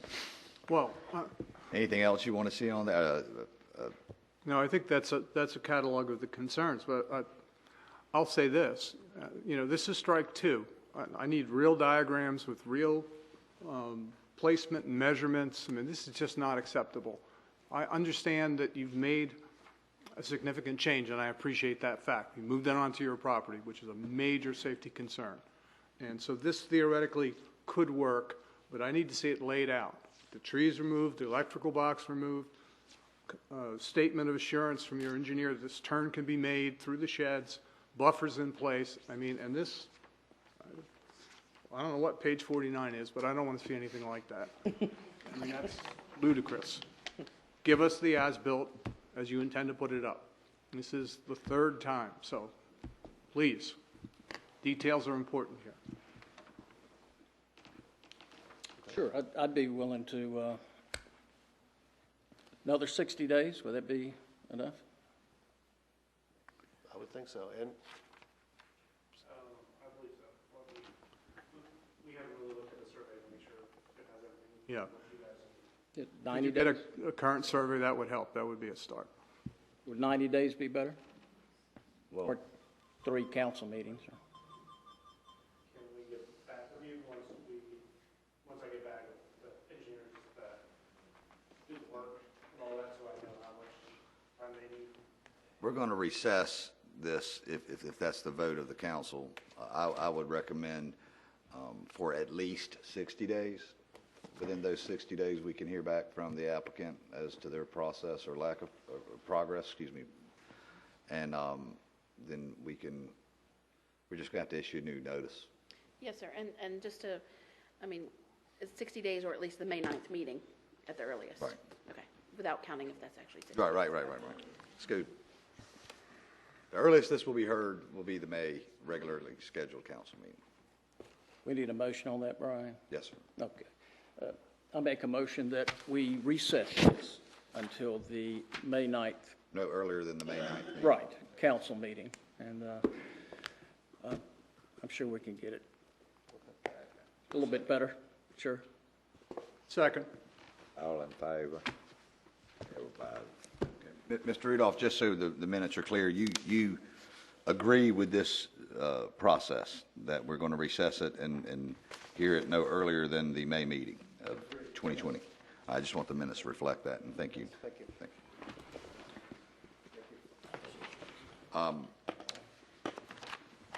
For all of those in the audience that intend to speak on this, you have the right to speak at it when it's brought back up and reconvened.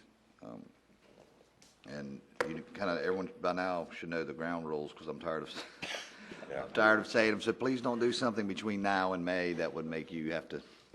So we can't do a site visit, we can't do anything like that? The law requires you to base your decision on the competent evidence adduced at the hearing. Okay, If the site visit were to sway you one way or the other, I got it. I don't see how your site, unless we do a site visit during the hearing.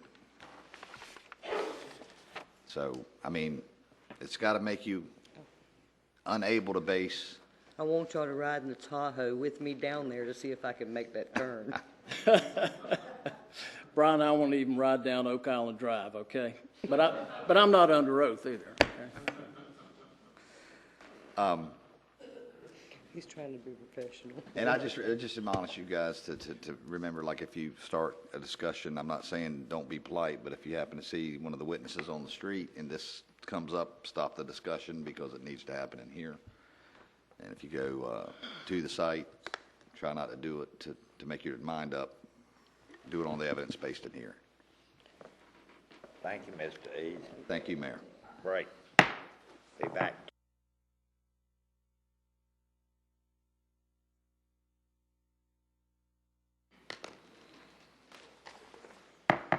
Call the meeting back to order.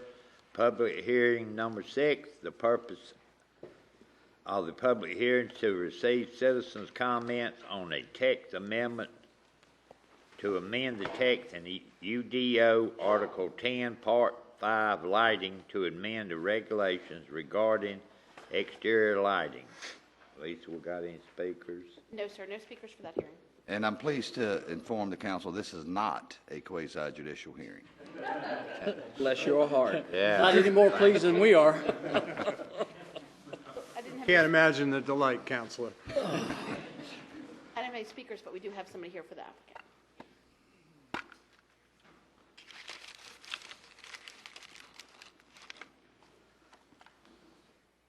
Kevin Henry, 201 Rushton Circle.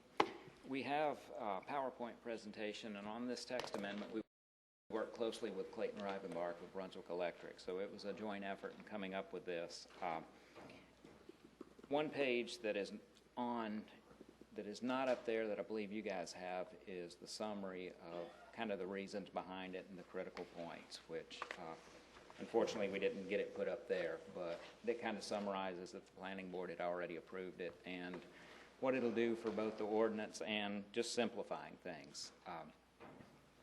Not sure if you want us to go through the PowerPoint or if you have specific questions, just in the interest of time. I have several questions. So just to get the record straight here, this is not a citizen-initiated request. This is a request from Pine Forest, or it's one of its subdivisions? Hawthorne at Pine Forest, the apartment project. That first statement's not accurate, just so it's not a private citizen.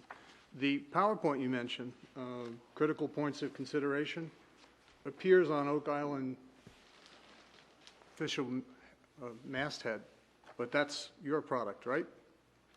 Yes. It's not the town's Yes, product, that's correct? correct. Okay, so that should also be corrected.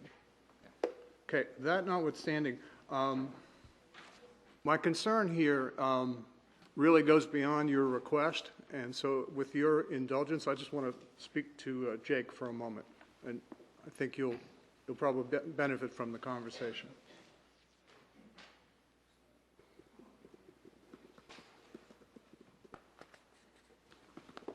So I'm going to concede that from an efficiency point of view, candle footage and lumens are probably a more scientifically based approach to this, and I think that probably makes a lot of sense. And as is argued in the briefing, it is more efficient. But there's also a subtext here. It means larger poles, more illumination, and it means it's going to be cheaper for the applicant because there'll be fewer poles, just so we're all clear on how this is going to go. But my real concern here, as it has been for some time now, is the tension between our current UDO and requests from Pine Forest or its subsidiaries to modify our UDO, from signage to setbacks, now to lighting. It's all part of the same issue. And we've had this conversation before, and I just want to put it again in the public record, that one can argue it's a living document, this is a large development, it's a powerful development, and therefore we need, because it's larger and more complex in scope, we need to change all our rules, or we need to go back and revise the UDO and think differently about it because we're constantly modifying it. And I think we've got to come to some point of agreement on that, because from where I'm sitting, we're constantly changing it, and the elasticity now is eroding it. So either Pine Forest is part of Oak Island, our jurisdiction, our rules as presented, or we need to change our rules because we didn't anticipate in a complete and full sense what a Pine Forest-like development would look like. And my concern is there will be other large developments coming eventually. And so we're setting precedent, not legally, but we're setting precedent in terms of the way we respond to it. I don't know how we resolve this, and I see it going back to the planning board to reconceive the UDO so that we accommodate Pine Forest-like development. That's one option, and I know, Jake, when you and I discussed this, there's a second option. I'll let you speak to that because that's your option. What would be the other way to deal with this tension?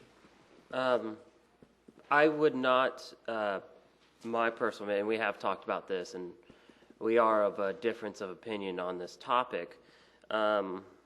I wouldn't phrase it as a tension, or be bifurcated, but development agreement is what you're referring to, what you asked me about. And that is an option that Pine Forest has mulled around with and drafted up and had discussions with the town about. It has never been implemented or pushed through onto a council agenda yet.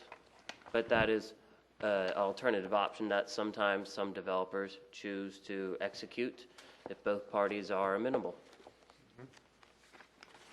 And the advantage of that would be what? The development agreement, legislative decision, much like this is,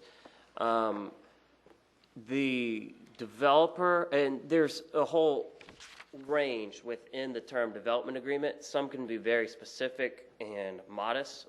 For example, with Publix, we had a development agreement when it came to abandoning the road and their start date for construction, that sort of stuff. Minor, it was dissolved because everything was completed with it in a year and a half or so. And then you have a major one like the town used to have with the Williamson Tract, which had a 25-plus year time period. And the developer essentially, you write your own, much like a planned unit development where you establish your own setbacks.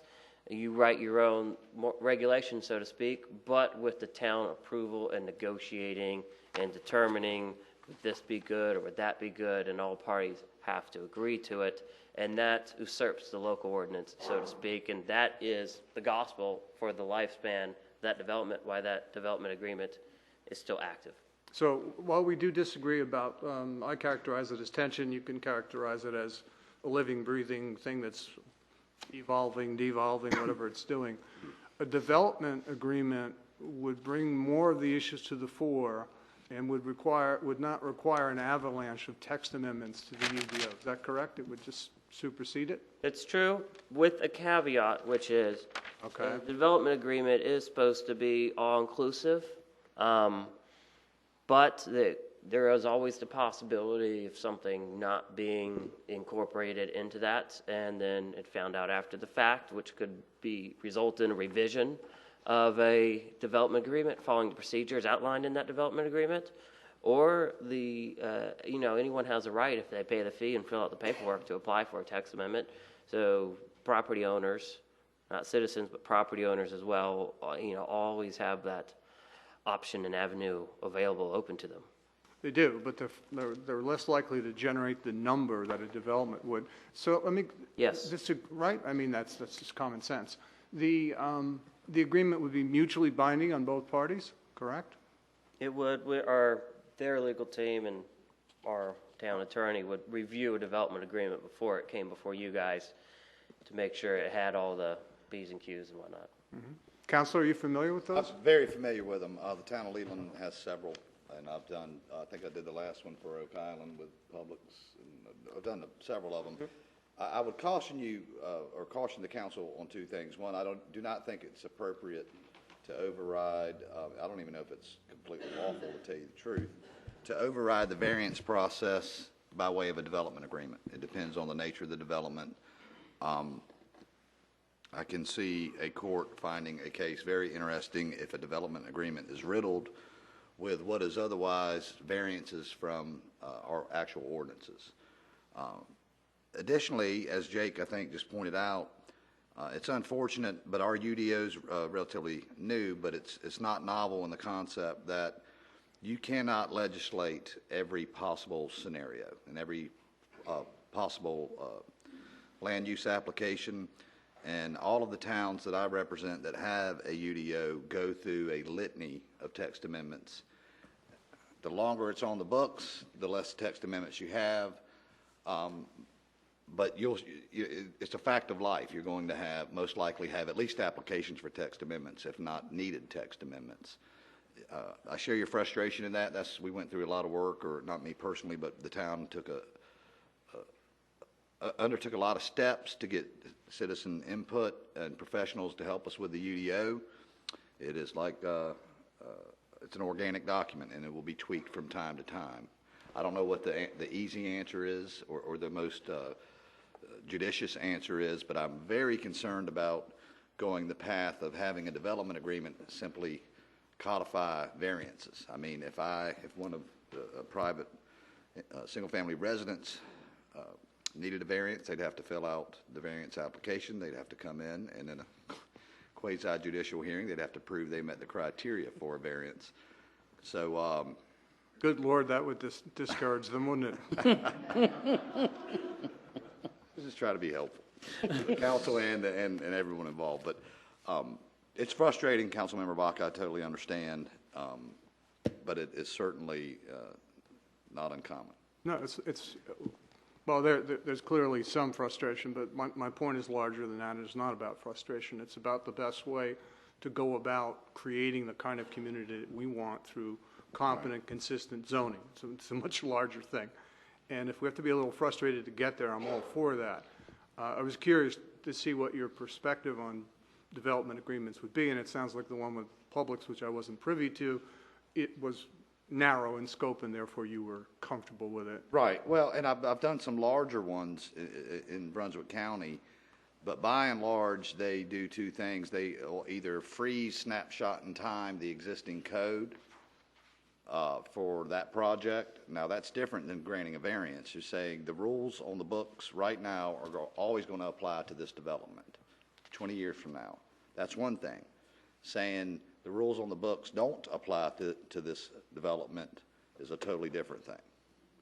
I think they're very useful tools. I don't know that they're the right tool to avoid inevitable text amendments for a UDO. Right.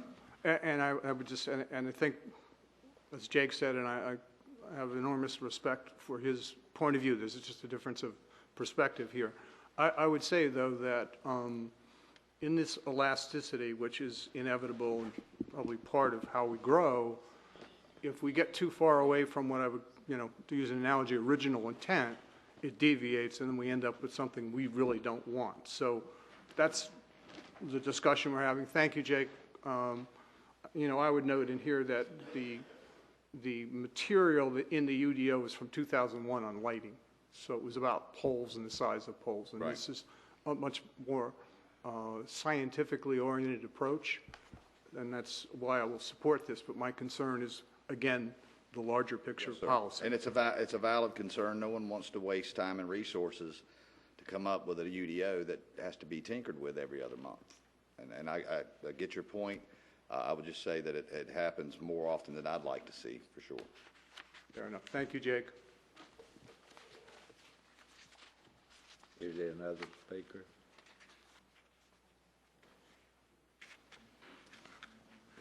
Lisa, is there another speaker? Do I have a motion to close hearing number 6?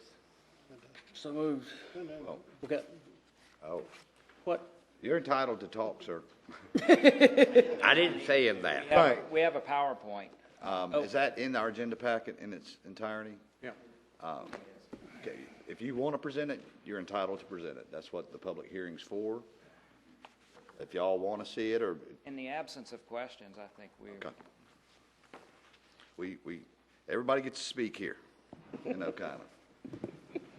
And I'm speaking too much tonight for sure.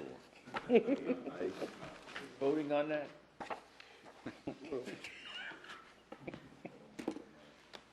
It'd be appropriate to close. Not anymore. It'd be appropriate to close the hearing now unless. Motion to close the public hearing. Second. All in favor? Public hearing number 7. Take action. Oh, wait a minute, wait a minute. Whoa. Entertain a motion. I'm getting tired. Entertain a motion. We are too.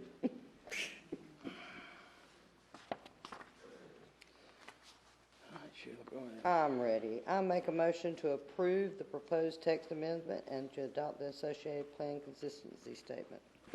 Second. All in favor? Okay. Now, I didn't. I voted yes.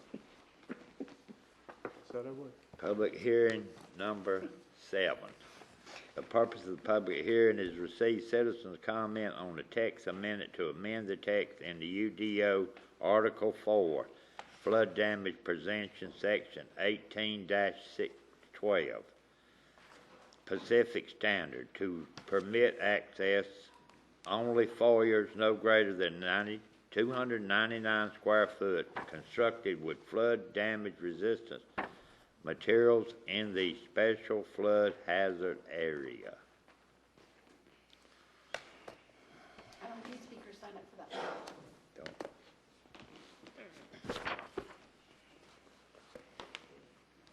Right to close the meeting. Motion to close the public hearing. Have a second? All in favor? Chair will entertain a motion. Sorry, Mr. Mayor, but I'm just having trouble understanding why we would support this as a matter of public policy. I understand it helps the homeowners to have a foyer that's more accessible, but in a flood zone seems to me to be just inconsistent on its face with good public policy, so I don't support this amendment. Well, you know, we have storage rooms on lower levels. I just don't think we should encourage that as a matter of policy. We're amending our ordinance to do so. Didn't we just vote on it? No. Voted to close the public yeah. hearing. Oh, okay. Never mind. We just closed. Steve, could you, Somebody throw some water on Charlie there. I tried. you did good. Could you sort of explain exactly what we've got going on here so everybody understands Yes. what we're talking about? We're talking about properties that are located in special flood hazard areas, which are your AE and your VE flood zones. You're going to be found along the ocean front with the VE. The AE is areas that are subject to rising water, so they're going to be closer to your waterways and your estuarine and your streams. What we're having is homeowners that have, by ordinance, can have a foyer entrance as access to get in from the flood area to go upstairs into the area that's considered above flood, the lowest floor. What we're wanting, what they are asking is that we modify the ordinance to allow them to finish these flood areas off with flood damage resistant materials. I have researched, the state regulations, the federal regulations, and I have reached out to both FEMA, state, and gotten response back from them that this is consistent with the Code of Federal Regulations to allow these areas to be finished with flood damage resistant materials. It doesn't create any hardship against the town when it comes to our participation with the National Flood Insurance Program. It doesn't restrict us from participating in the the community rating system. Too many CRSs there, but the community rating system, it doesn't reduce any points from that participation. I'm sorry. But CRS, community rating system, yes. Another CRS. I had that too, just a second. But anyway, the applicant would like to be able to finish off his foyer area, so when he comes in, it's nice to come into something that you are can. we talking about conditioned space? Or are we talking about breakaway walls like the storage areas in? I'm sorry, go ahead. I'll let you finish your question before I try to answer it. I mean, are you talking about conditioned space like putting heat and air conditioning there? Are you talking about breakaway walls like it's what is required with the VE zone? Are you talking about flood vents or? Okay, all good questions, and yes. The breakaway wall design would only be required for the properties that are located in the VE zones. The areas in your AE flood zones, they don't have to be breakaway construction, but they do have to have the flood vents. I also, during the research, I looked at being able to have the ability to condition these areas, the foyer areas only. And that too is consistent with the federal code of regulations. It doesn't, these areas can be conditioned, and that was one of the optional languages when we were adopting the model ordinance as to whether allow these areas to be conditioned. But if we, finishing these areas off, even though they do have flood vents in them, they have designed, they've got flood vents that are insulated that can help provide the area with the R values that are needed for maintaining the heated condition in these areas. But you would want these areas to be conditioned as well to help cut down on any possible growth of fungus or mildew or any other humid. So what's your guarantee that it's not going to be a living space? Well, the guarantee is not in writing. The issue is that this is going to be restricted to a 299 square foot foyer area, and those are the outside parameters that they have to work with to put the stairwells, the elevators, a little mud room, come in, take your shoes off, and then be able to go upstairs. For somebody to try and put all that in and then come back later on and try to subdivide it out to make something else out of it, there's not that much. Virtually impossible. Time you put in the necessary amenities to get access into the home.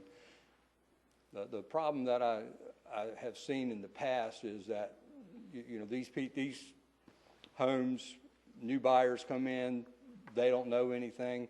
They go out to your local building supplier, they get just regular sheetrock, they come in, they finish them off, and then by discovery, we find out that they're in violation, and then we have to make them pull it out.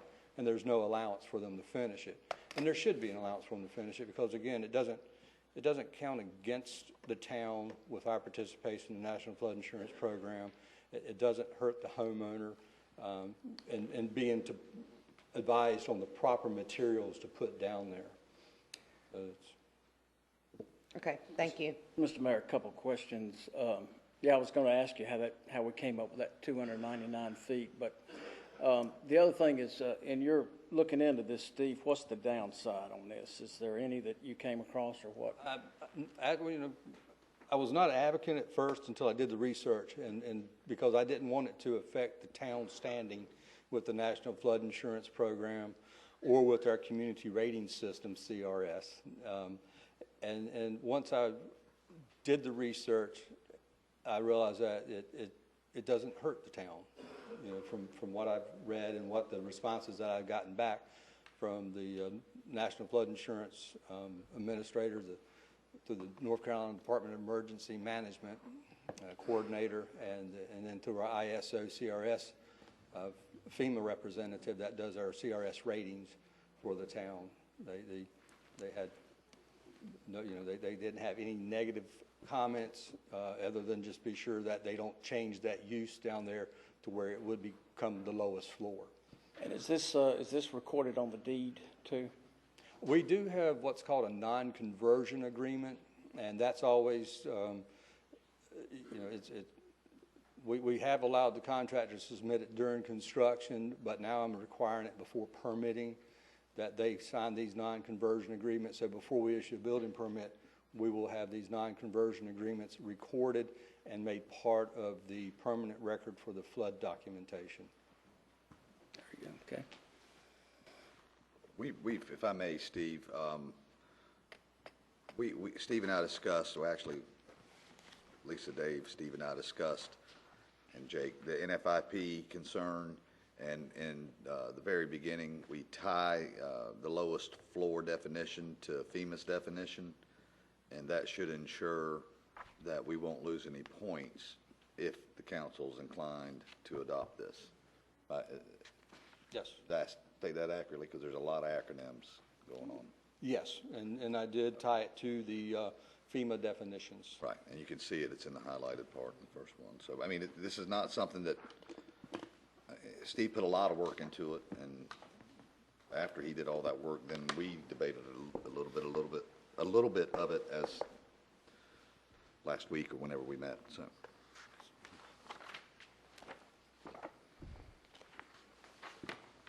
I make a motion to approve the proposed text amendment and to adopt the associated plan consistency statement. All in favor? I'm going to oppose the federal government on this one. We can't always agree, Bach. Not on this. Understand. There were no presentation, proclamations, or recognitions. Approval of the agenda, we done changed it, but if it's continuing, amend it, or Motion to approve the agenda as amended. Second. all in favor? Okay. Council reports. The Mardi Gras was a lot of fun, and I hope we have a lot of events like that.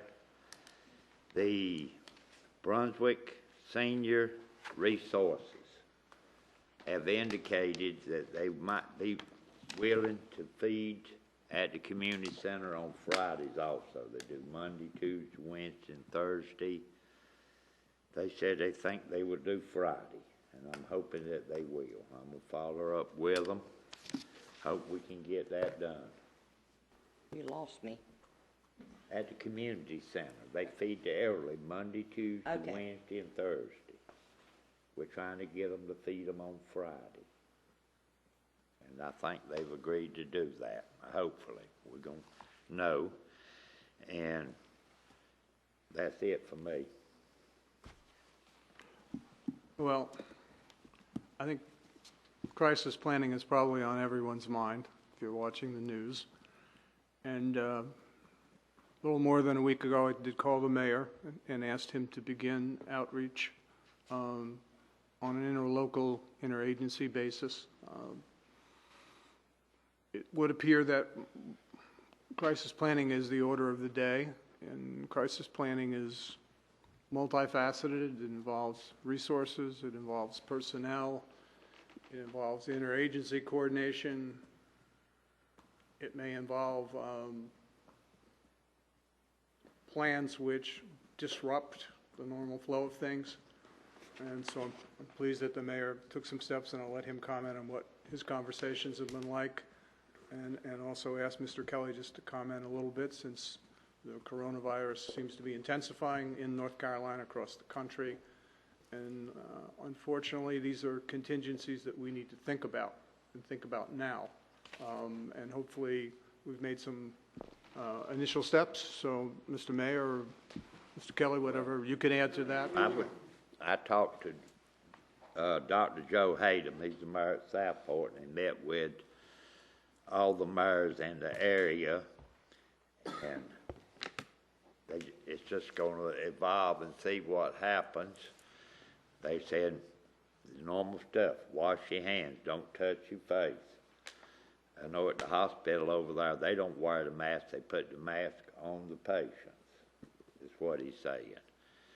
And at the end of the day, goes home, throws his clothes in the washing machine, not the hamper, and takes a bath. But anyway, David Kelly.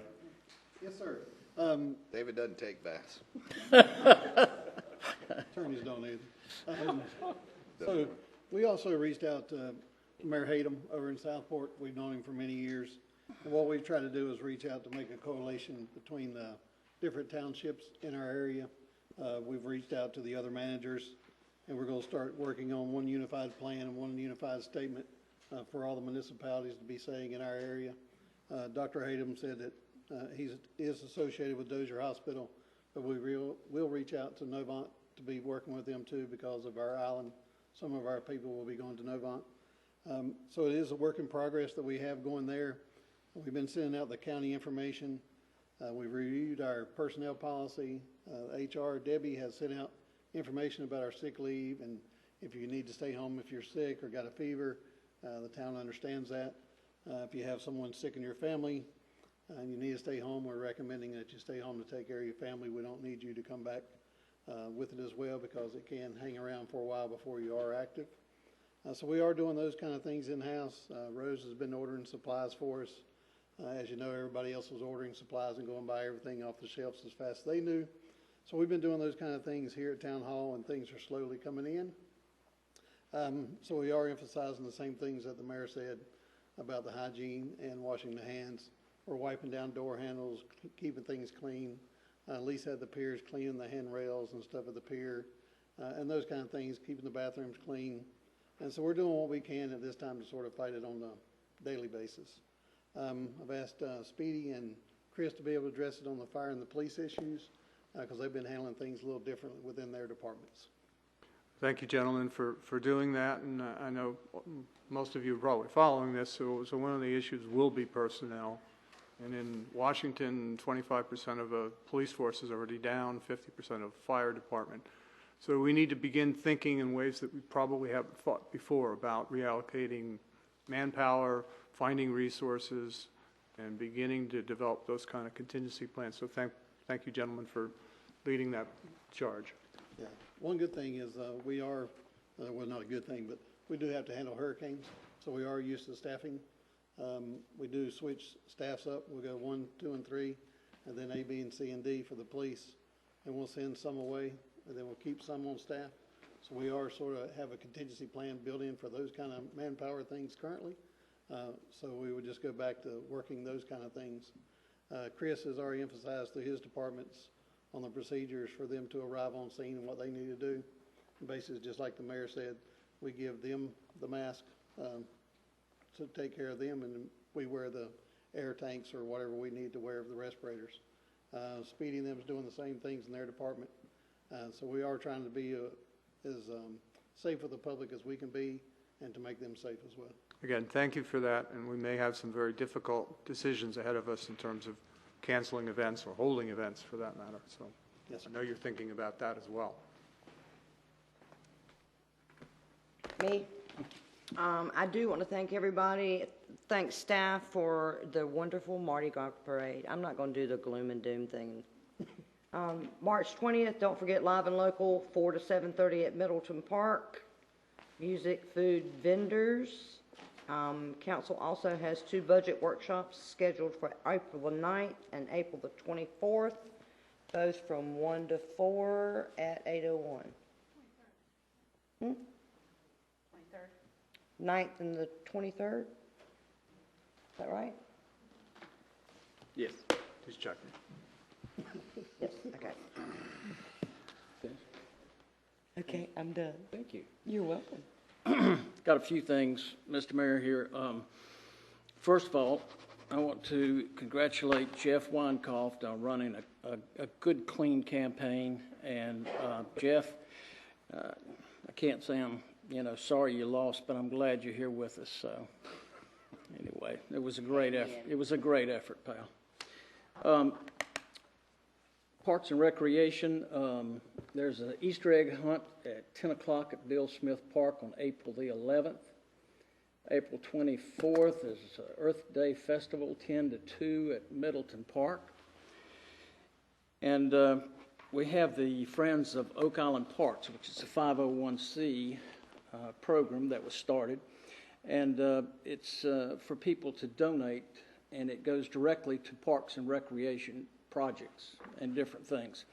And we got a really good shot in the arm from the estate of Mary Ann Brewer, about $18,000. And so that's really going to help us do some projects. And I know we discussed, or it was brought up about naming the splash pad after her, and I don't know if we ever brought it up to a vote or, okay. I'd like, Lisa, we put that on next month's agenda, and we can do that, because I think Mary Ann was just 24/7 Parks and Rec. When the door was open, she was there helping. And the last thing, Chief Ingram and the guys had a rash of break-ins on the ocean front, and it's my understanding that they went out there, set up some surveillance, and caught this guy and cleared up about 17 break-ins. So, Chief, you guys are police and maniacs, and we appreciate it very much. Thank you. That's it. I have like a couple of things I'm working on. I'm still working on the skate park, trying to get some grants lined up. We have a committee that's working on it, a combination of civilians and town staff. As again, I would emphasize, I think this is an important project because that demographic needs things to do. And I see them out here on the streets all the time, and they're really excited about it, the ones I've talked to. The other thing is we've got a new guy coming in for the golf course, and he and I are going to get to be really good friends. And I don't care who says, Charlie, you're just doing that because you live on the golf course. That's not the case. And I want to thank the staff for all that they do and all the hard work that they put in. I mentioned things to David, and they get done right away. The citizens notice that, and they appreciate that. And if you all have any questions, you know where to find me. The coffee shop right up there across from the airport. Just want to touch base on the Mardi Gras. I thought it was a huge turnout and a big parade. It was great. And I'm going to touch base on a little bit what John was talking about, the virus. We had an emergency meeting. I've been in healthcare for 22 years, and I work at a skilled nursing facility. It came down today from the CDC and the federal government that we have to start making sure that we have, when visitors come to see our elderly, especially if Ocean Trail or the hospital or one of the assisted livings, if you go to see them, the state and the federal government now are going to require us to make sure when you come, before you come in that building, that you're going to have to answer some questions. You're going to have your temperature taken, and you're going to have to make sure you're well before they allow you in the buildings. It affects our seniors very bad, and we got to make sure they stay safe. So if you go to visit somebody and they ask you to do this, just be patient with them because, you know, our seniors are very important to us. And we got to make sure their well-being is first at hand, and we make sure we take care of them. So that's just something that came down today that we got orders we had to do. So if you go visit somebody, just make sure you follow all the rules. Thanks. Thank you, everybody. All right, next, the regular meeting, consent agenda, entertain a motion, and I'm going to go ahead and read it because I was asking. Approval budget ordinance amendment, tennis, pickleball, and basketball court lighting. Motion to approve the consent agenda. Second. All in favor? Everybody? Okay, administrative reports. When, we're going to do about number one under there. It was on consent agenda. Oh, that was, okay, I understand, thank you. And I shouldn't have had to read it, but that was, they were asking about it, so It's going to be nice. be nice. Administrative report, start with the town manager. Yes, sir. Got a few updates. Councilman Bach had asked for a few things to be looked at and done over the last few meetings. We called Hooks in. That's our person who handles our IT and keeps up with our computer softwares and our emails and those kind of things that all of us use. We had them come in. They had done an audit for us. They had gone over some of the information they received with council. And at this time, we're looking real well. We do have some capital items that will be on the budget next year that they had already recommended that we had presented to y'all at the retreat. I believe it was a good thing that we had. Not all of y'all knew that we had a third party that was already doing these kind of things for us, sort of in the background. But we have an IT person that works there on things during the day. And then we have these people watching us 24/7, 365 days. Councilman Bach had sort of gave us a goal mark to sort of look at to spend or need to be able to spend on our system. And so we'll be presenting that to y'all during the budget to try to get everything up to what we need to do to keep all of our data and information safe. So it is a thing that we are looking at just like everybody else is looking at. So if you ever open up an email, make sure you read the top of it and make sure it is coming from somebody you know and that Yahoo ain't spelled funny or Amazon ain't spelled funny, because once you click on it, it's a little late at that point. So we can sort of vouch for that. Also, The old Ocean Ed Center building down on the beachfront, Park and Recs has moved out of that, and we had talked about demolishing that building, and the parking lot would be going in there currently. So we're gonna bring that to y'all's, on the April agenda for y'all to approve that, so we can go ahead and do that. We won't be able to burn it because of the property next door, but it will be a demo thing that Scott and his crews can do. So we'll be bringing that forward. As you know, we had the fire truck go down a little over a month ago, and so we got Chris here tonight to talk to you a little bit about the fire trucks and what we need, because we need sort of permission and guidance for us to be able to go out and start looking for a fire truck, basically a ladder truck, so we can keep things moving, and he's going to keep this very brief. The answer is no. No, it's got to be a yes, it's just when. The answer is no, Chris. What I have listed, the first 2 pages are 5 trucks on each page from 2 different brokers. I'm actually communicating with 4 brokers at this point, but I didn't want to list 20 different trucks. Some of these trucks may not even be available. This is as of last Thursday, and they kind of come and go kind of quickly. When deposits get put on them, they're held. There is a wide range of price. I just gave you the basic information, which is the year, the ladder length, the miles and hours, and then the price and when they're available. If you look at the last page, there's just several things that I wanted to point out on not just these trucks, but any trucks. They're not always immediately available, so we have to kind of look at that. If you'll notice, some aren't available till the summer of 2020, some aren't available until late 20 or early 21. That's because these departments are having custom-built trucks, and they take a year to build, so they're starting to try to get buyers for the trucks they have, but they can't get rid of them until their new trucks come in. So there's a lot of variables in looking at these trucks. You know, not just the price and the miles, but when they're going to be available for us.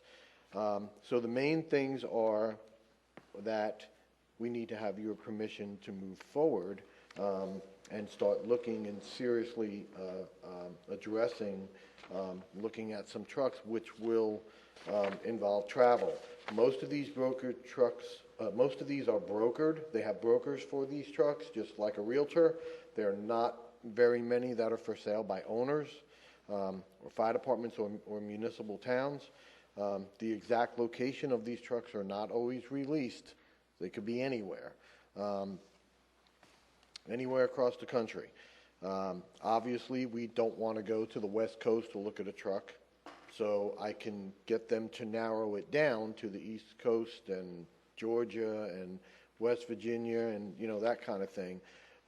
But they don't list where it is when they list them. You've got to call, and they won't always tell you where they are until you're ready to go and look at them, because they're brokers, and they don't want to have you go around them to get the truck. We need to assume that there's going to be 5 travel trips to see these trucks. We're not going to end up with the first one that we find, and I need at least Chris Blanchard with North Carolina Hydro to go with me. I can look at the specs of these trucks because I know what we need specifications wise, but I'm not a diesel mechanic and I'm not a hydraulics engineer. I need him to go with me to look at the truck and make sure that we're not buying something that we don't want. I mean, he's the mechanical person that needs to look these trucks over. So NC Hydro is the Chris that you're talking about? He's the one that takes care of all of our trucks in NC Hydro. They are the ones that do everything on all of our trucks. They do the ladder testing every year on it, testing all the hydraulics on it. They do the pump testing. They do the service on the trucks. And then any repairs that we need, he comes on site. Very rarely do we have to send a truck off the island for a repair, unless it's something major like what happened with this truck, where we had the engine failure. So yeah, he is one that I would trust that will tell us whether this truck is good or not. I mean, I have like some examples. This 2003 E1, I put that down there because it's a low price compared to the others. but it's also 73,000 miles with 10,000 hours on that motor. If you look at that compared to the other trucks, that it's probably something we would not want. 73,000 miles on a car is not bad. On a ladder truck, that's horrendous. Some of these trucks here only have 34,000, 26,000 miles. That truck's been rode hard and a lot for a ladder truck, for it to have 73,000 miles on it. So what's the life expectancy in miles of a ladder truck? Well, once you get over, close to 100,000 miles, you're pretty much at the end of life. Now, most trucks actually go out in age before they go out in miles. I mean, 30 years, 25 to 30 years is the average lifespan of a ladder truck. 15 years is the average lifespan of an engine, because engines are going to run more than ladders. So, Mr. Mayor, a couple of questions for the chief. I'm sorry, Chris, I thought you were through. I'm sorry? I'm sorry, I thought you were through. What I was going to say was we need to start, aggressively looking, because some of the trucks that we've already seen that might have been something that was a good fit for us already have deposits on them. The question was if you would kind of bring us and the public back up to date on what it would cost to, what's the problem, and what it would cost to fix the truck we have, and also what size tower do you recommend, being as we have the preserve and, I don't know what all, Well, the ladder that we have right now that failed, it's a catastrophic engine failure. So they estimate about $15,000 to dig into the engine to find out exactly what's wrong with it. But because there's oil shooting out from everywhere, it's not a good sign. Probably cost about $30,000 to $40,000 to completely replace the motor in it. It's a 29-year-old truck. So if you look at trucks that are 1991, they're selling for $29,000.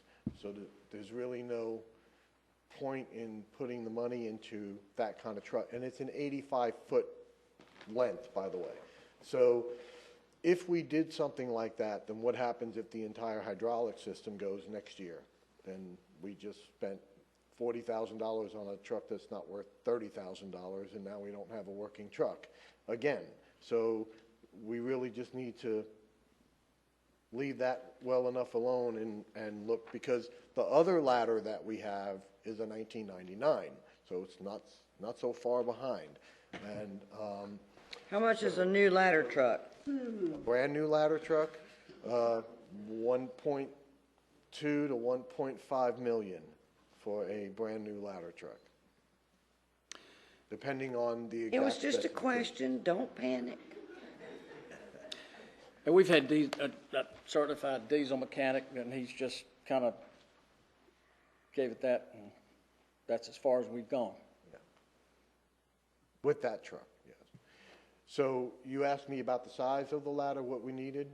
Yeah, exactly. I mean, I see some of these are different, and, what. Yeah, so 85 foot would be the minimum that we would need. That's that's the truck that we just lost. We have a 95 foot ladder, but generally anything from 85 foot up is what we would need to have because of the condos we have. And, a lot of people ask, why do we need a 95 or 100 foot ladder when we have a height restriction? Well, it's not just the height, but, we're not extending that 3 feet away from the building. We have to extend it up. We also have to extend it out. So, so 100 foot, is an average size ladder. There's 105 foot out there. There's articulating out there. But as long as we stay at least with an 85 foot to 95 foot, we should be fine. And the current truck that's down, other than the engine, is there anything else? I mean, is it still operational? No, it was still operational, just the engine, just a total engine failure on it. But as of right now, yeah, it passed its ladder test last year. It passed its pump test last year, but unfortunately, that doesn't do us any good if we can't drive it anywhere. So, Well, I wonder, I can see that, of course. I just wonder if we've done our due diligence on that engine well, the problem is that we've spent $5,000 already just in towing cost to get it towed. And again, they looked into, like I said, the oil is coming out of everywhere. So they are thinking that it is bearings in it, and the only way to do that is to spend about $15,000 to $20,000 to find that out. If we find out that that's what it is, we don't know what else it is. So, I mean, they recommend, the diesel mechanics recommend you cut, it's done. It's 30 years old. It's done. You're going to spend more money trying to figure out what it cost, to fix it, and then you're going to have to spend that money to fix it. Again, I didn't put any on here, but I can show you 1991 and late 80s trucks that are selling for $15,000.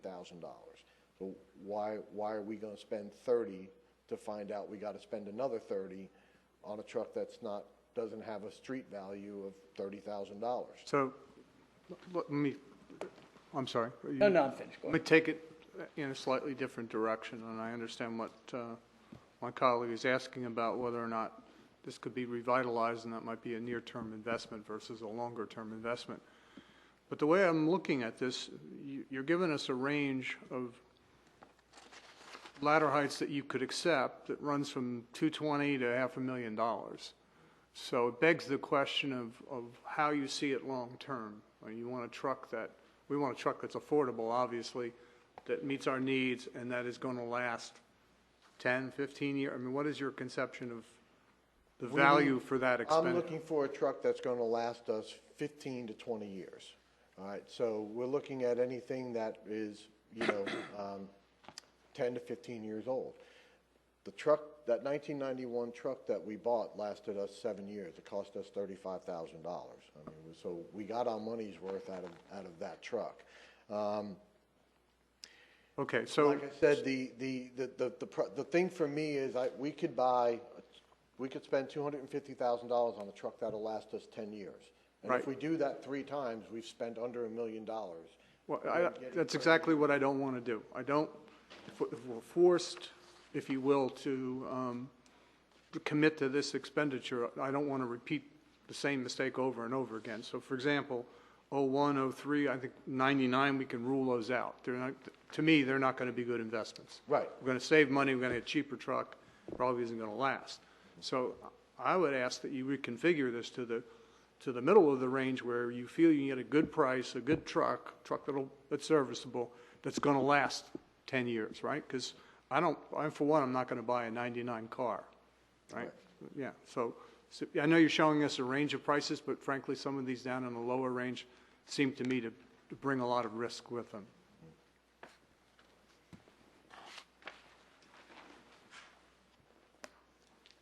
So what do you need from us right now? Well, the price range that I have in there, I need to find out from the council what price range is acceptable, and for us to start moving forward with physically going to look at some of these trucks.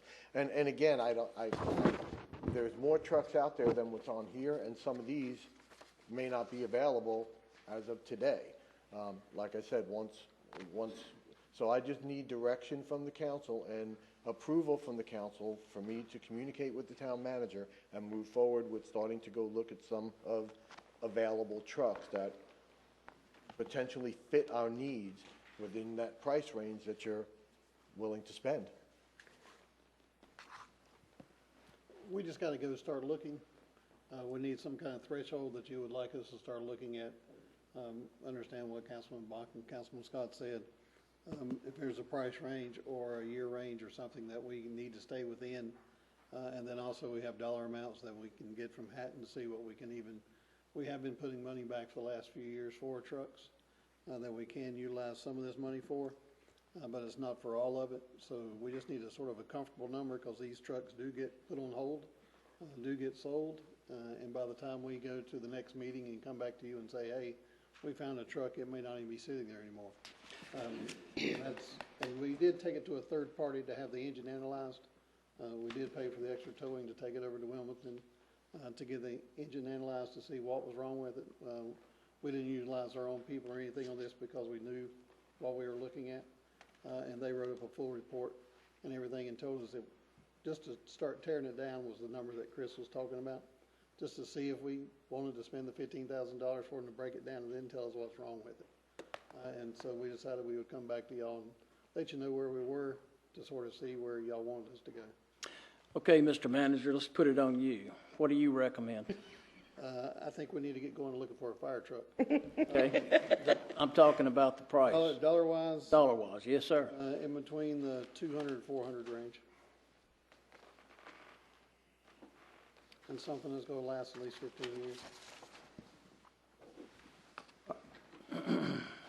Mr. Kelly, I would suggest that we not look at anything that is going to be at end of life before we really get the service out of it. I think probably we're looking at 275 to 4, and we need to get something that's no older than 12 years. 10 would be ideal, so that for the investment we're going to get, well, we have a reasonable chance, more probable than not, that we'll get 10 or 15 years out of it. I think buying something on the cheap is a mistake here. I agree with you. I think it needs to be 275 to 450 to get something with low miles and low hours. Get something that's going to hold up. You're going up 50,000, but that's fine. I think we need to be in that window. There to get something. Yeah, okay. I can agree with that. Mr. Hatton, how much money have we put back for a truck? 100? Does that seem doable, Chief, that range? Yes. Okay. Because that range, we can get something that will definitely put us into 10 to 15 years. With the understanding that I'm you run it through Hatton and Kelly before you purchase Oh, a yeah, fire I'm truck. not, I don't write the checks. They No, do.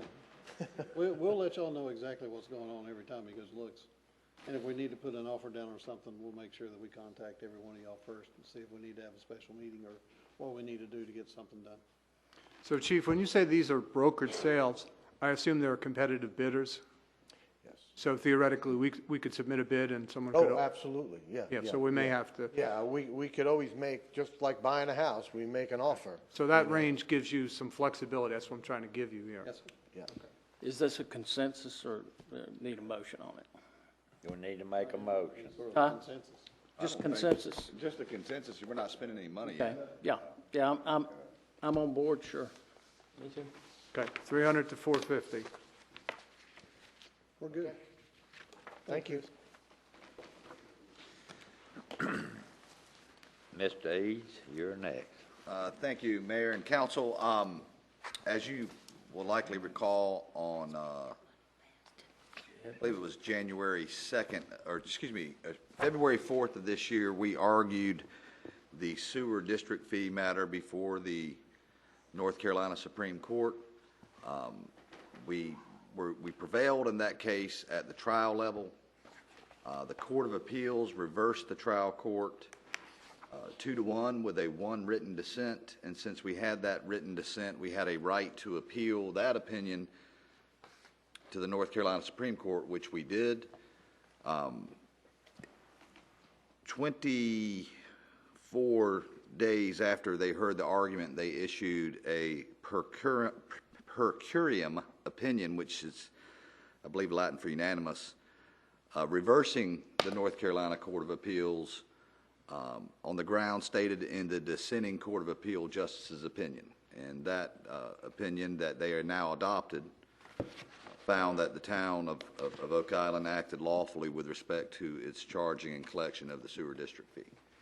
So the highest court in this state has found our conduct to be lawful with respect to the sewer district fee matter. Procedurally, it takes a while before that opinion to become final, not because it's going to be appealed, but they have to remand it back to the Court of Appeals, and the Court of Appeals will issue a new opinion consistent with the Supreme Court's opinion. But I'm very pleased. It's been a long and rather expensive route to get here. But if you think about the amount at risk, both what would have to be paid back and the loss of that revenue stream going forward, it was a good investment. We didn't ask to be sued. We were defending a suit that was brought against us, several actually. So I thank you for your commitment to the cause, and it looks like it has, no pun intended, paid off. So I'd be happy to answer any questions about that you might have. All right, thank you. Just a little side note so everybody knows. I want to know exactly what we have spent up to this date.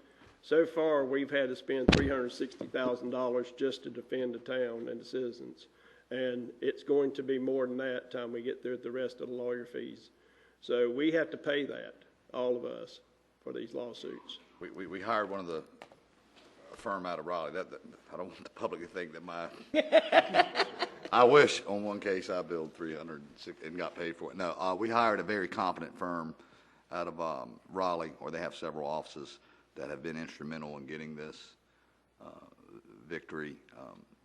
In particular, Charles Meeker, many of you may know him. He's the former mayor of Raleigh and former, I think they're called commissioners, not council members.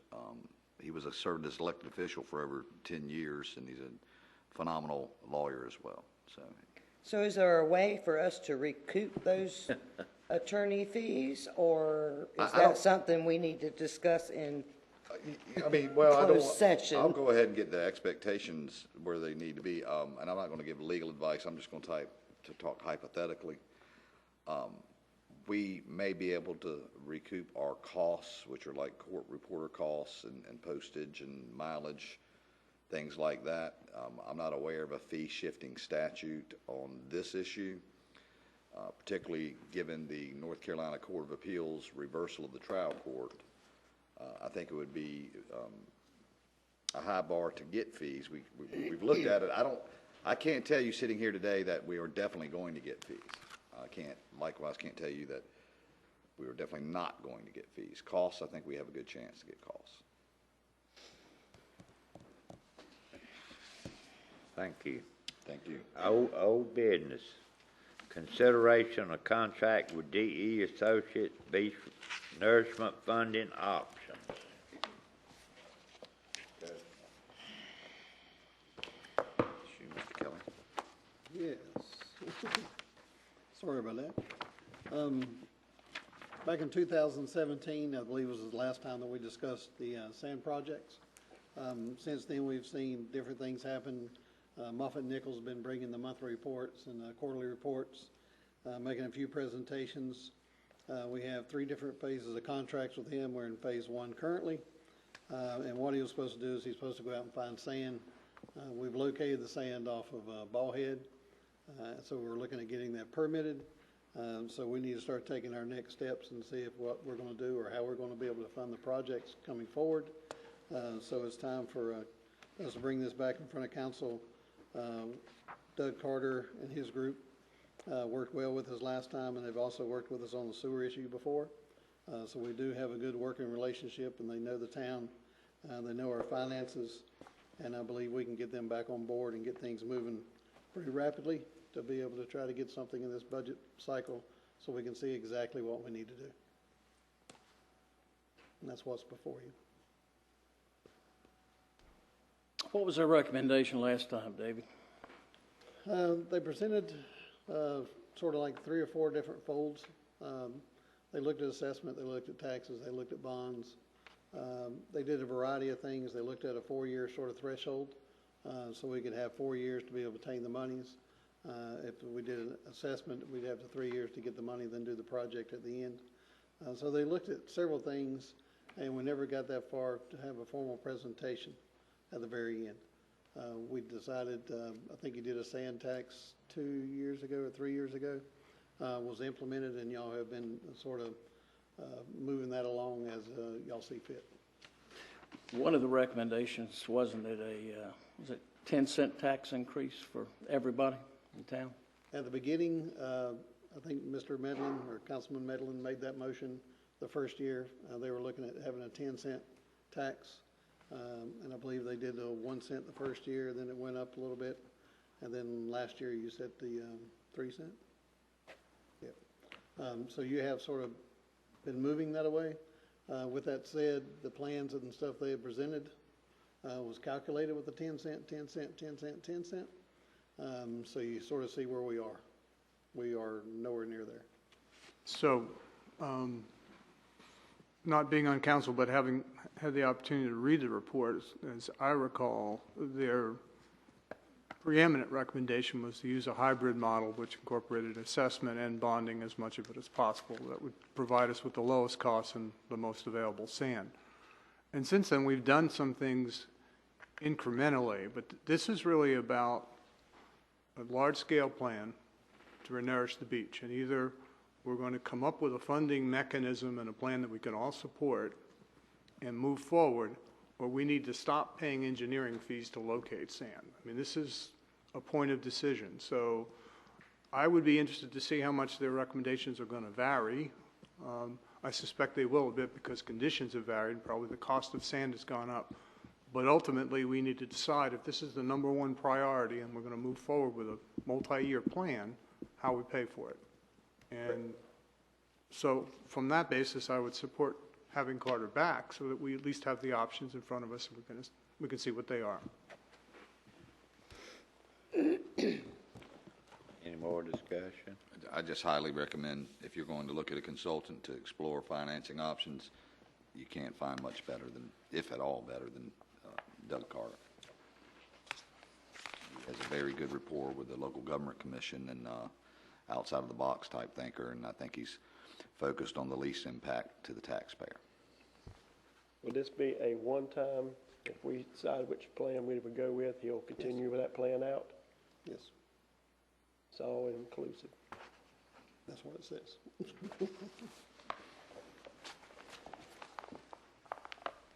Chair will entertain the motion.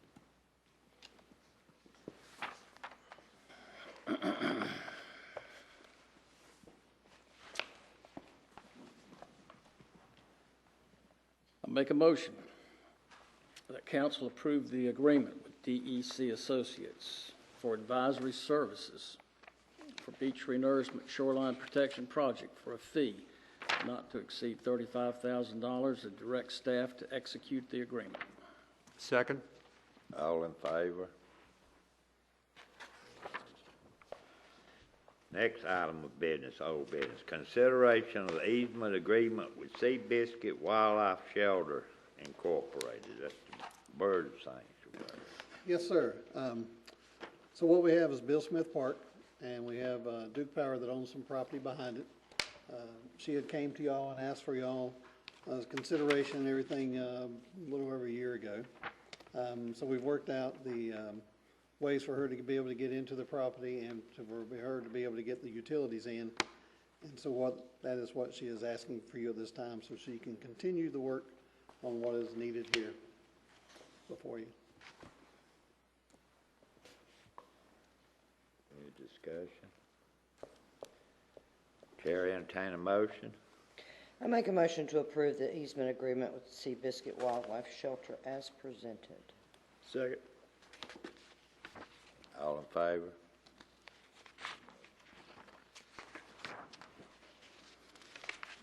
Item number 3, consideration of parking decals and hurricane re-entry decals.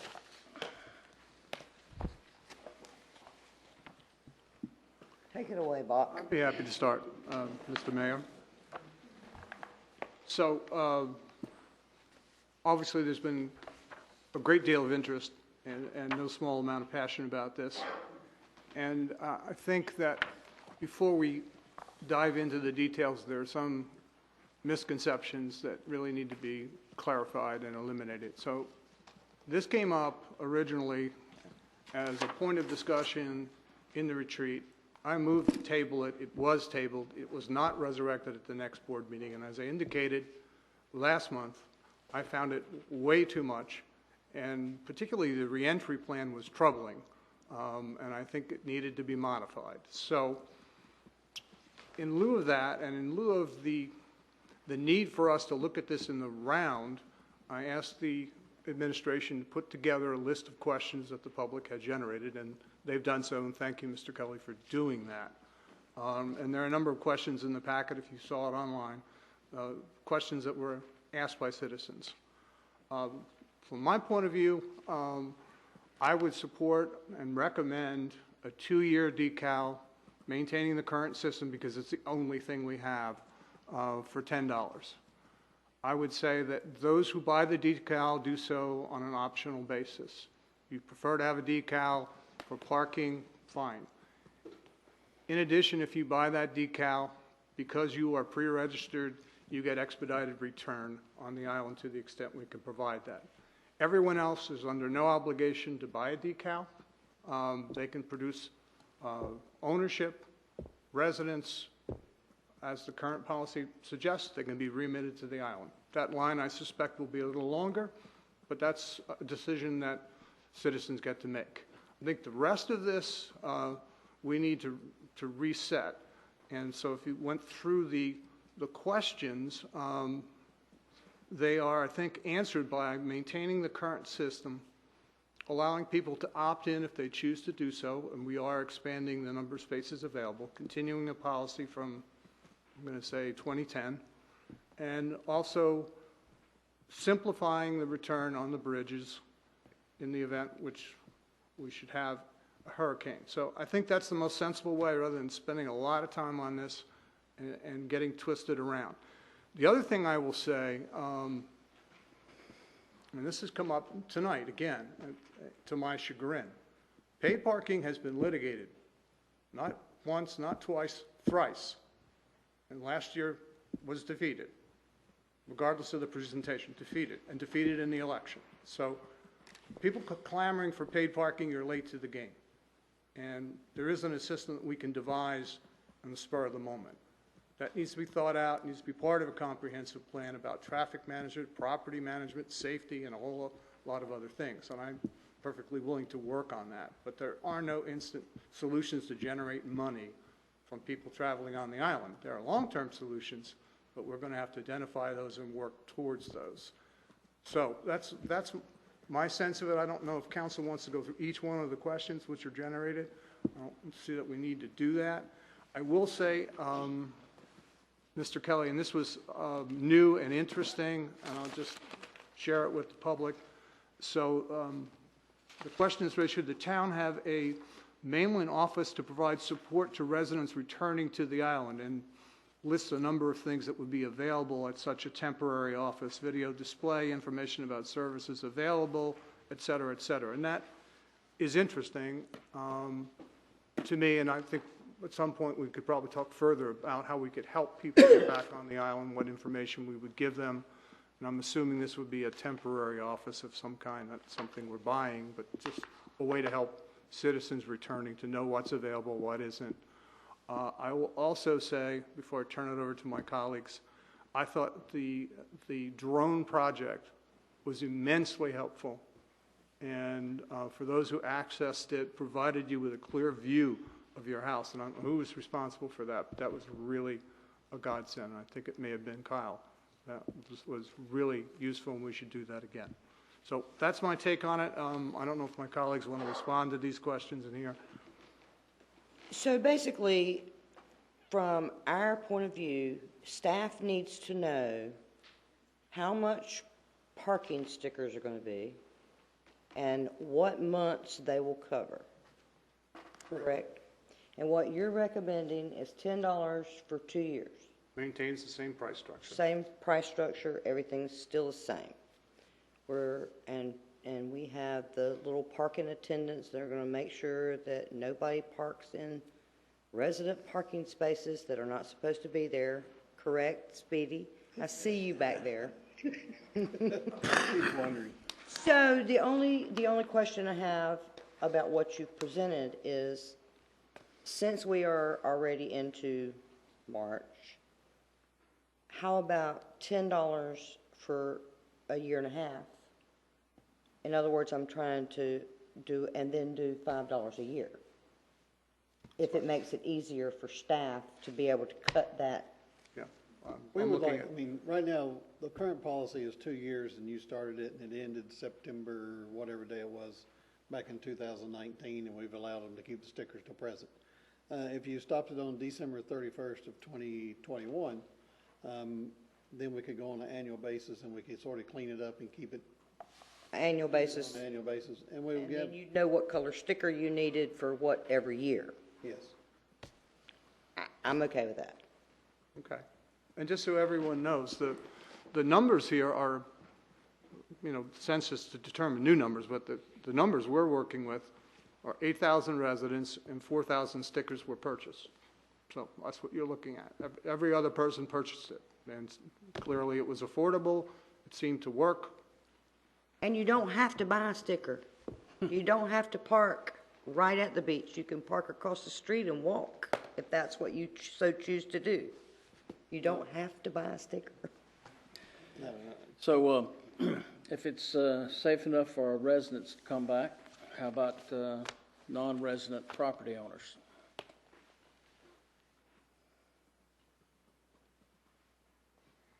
Don't leave me hanging here, come on. Yeah. I mean, You lost us.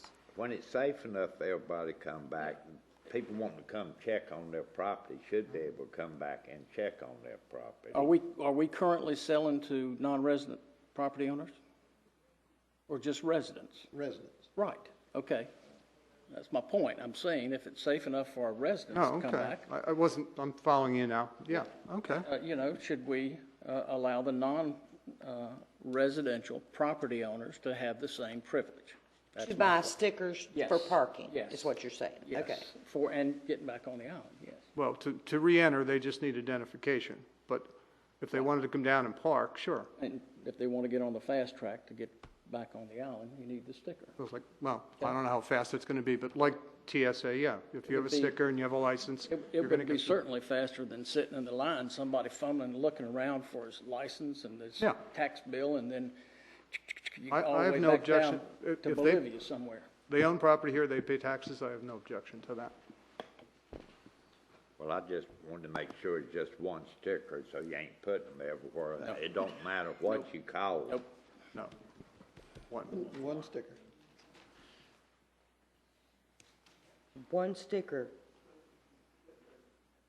And will it work at the convenience site?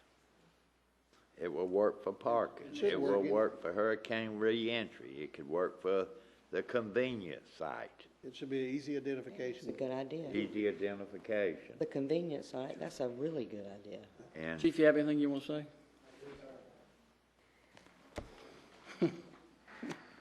I'm glad Sheila woke him up. With the stickers, and I haven't talked to the town manager, but if you're gonna do it for 2 years, and say, for example, you start this July, they go for 2 years, so it'll be the same color. If somebody comes in December to buy a sticker, it's still $10.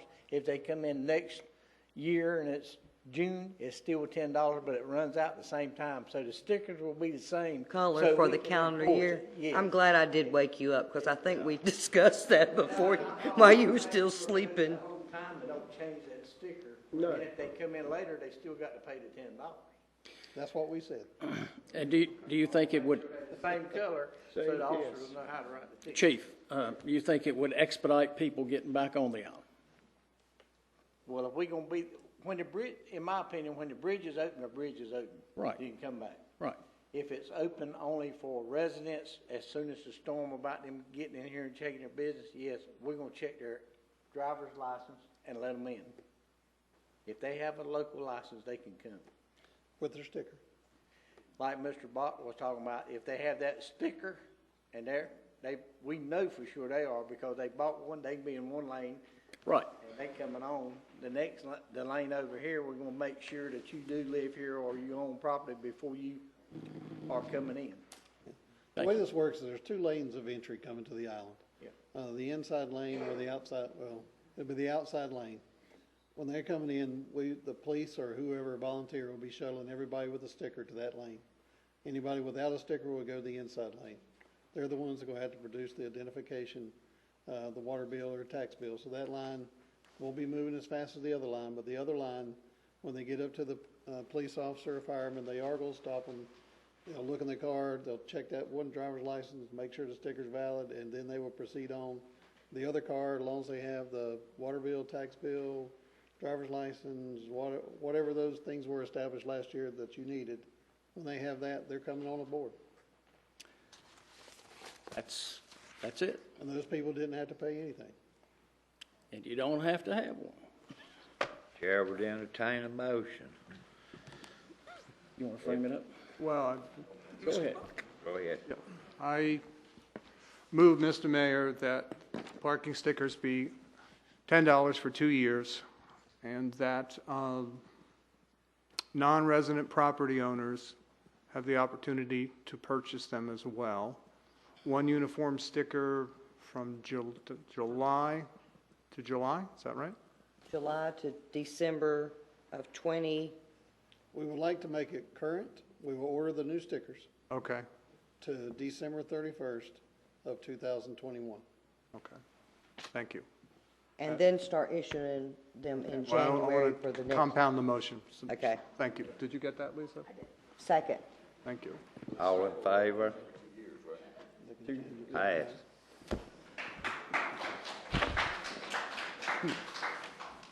Oh, bloodshed. That was good. Are we done? No. New bids. We got new business. Consideration of proposal to relocate sewer pump station and approve the associated budget ordinance amended. David. Yes, sir. What we have is, during the sewer construction, there was a flagship lot that had a lift station placed into the middle of the 20-foot where the driveway goes. And the electrical panel was relocated at that time, but the lift station did not get relocated. We've had the property owner come in. Scott's gone and looked at them, trying to figure out ways that we could move it, raise it, lower it. These things are put in at certain elevations, so we can't really lower it because of the volumes. And so we are down to the last resort, and that is to relocate it. And what you have in front of you is the price for us to relocate that. And we have done this before. This wouldn't be the only one that we've had to relocate. The gift that keeps on giving. I was going to say that. Over and over. Thank you, sir. So, yeah, Don't that would be wanna a charitable go- way to phrase this. You don't really want to go there. Charitable way to phrase this fiasco. Are there any other pumps that may have to be relocated that we can identify now? No, sir. There may be an electrical panel if a lot is subdivided into 2 lots instead of 3 lots, but that will be determined by a developer many years from now. Thank you. That you're aware of, right? I mean, That we are aware of right as well. And been down about every street, so yes, sir. Make a motion to approve the budget ordinance as presented and get this out of this person's driveway. Second. And everybody in favor? Yes, sir. Consideration of resolution of support with the Cape Fear River Lock and Dam system to be managed primarily for water supply uses and to support the submittal of a letter of intent by the Fayetteville Public Works Commission to acquire the Cape Fear Lock and Dams. That's also you, David. Yes, sir, thank you. Basically, we get our water from 211 Water Plant. But Northwest and the rest of the county get their water from the Northwest plant, which is the Cape Fear Lock and Dam number 1. The Corps is releasing the lock and dams, and we utilize these lock and dams for our water supply. They are there for fish and wildlife and recreation, but they're also there for our water supplies as well. We want to make sure they are maintained to help us provide us a safe and adequate drinking water. And the county has asked us to join them into a letter of support, and that is what is in front of you. Any discussion? I'd like to say one thing about this. It says the North Carolina DEQ has expressed interest in acquiring this, locks and dams, from the Corps of Engineers, but indicated that the water supply would not be its top priority in operating the locks and dams. We go right back to the same thing with this power company dumping these pollutants into our water out here. And they're sitting around on their hands. And now I don't know what they want to do with the thing if they don't want to protect the water that serves Brunswick County. I'm absolutely amazed at these people, amazed. Well, where are the county commissioners? That's the first question I ask. Yeah. They've done. Where are the state regulators? I mean, I don't know. understand your concern. Yeah, the county has put forth a letter in New Henry County, the other townships within the water districts of Brunswick. We've all basically are submitting the same kind of thing. But they basically came out and said recreation and fishing was what their priority was. Okay. I can't help that. Recreation and fishing above people getting decent Yeah. drinking water? Who sets their priorities? You had to call 795-5000. You know, or should I say, what company sets their priorities? I'll make a motion to adopt the resolution of support for the Cape Fear lock and dam system be managed primarily for water supply users and to support the submittal of a letter of intent by the Fayetteville Public Works Commission to acquire the Cape Fear lock and dams and to direct staff to submit the resolution at the town's official comments. Second. All in favor? Consideration of requests from citizens to reduce permit fees for planned renovation. We have a speaker.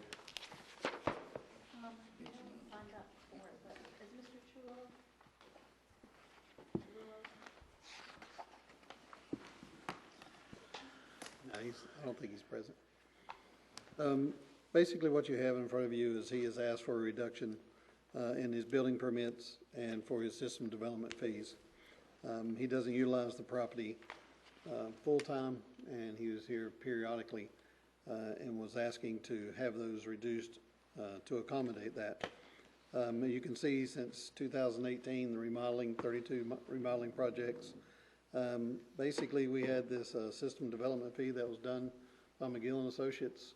The fees that we charge were about half of the fees that we could charge according to the report. And we continue to offer that to our citizens at the rate that we are able to afford.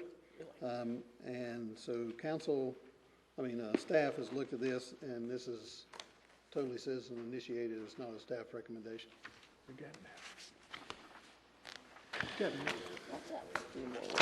I make a motion to deny this. Do we have a second? All in favor? Mr. Mayor, before we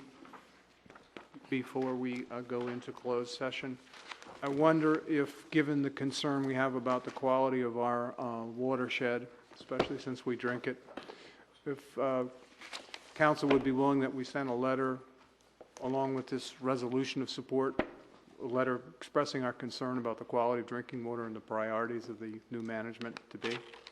If that's the consensus of the council, absolutely, I have no Well, problem. I'm asking whether you would be Yes. prepared to do it.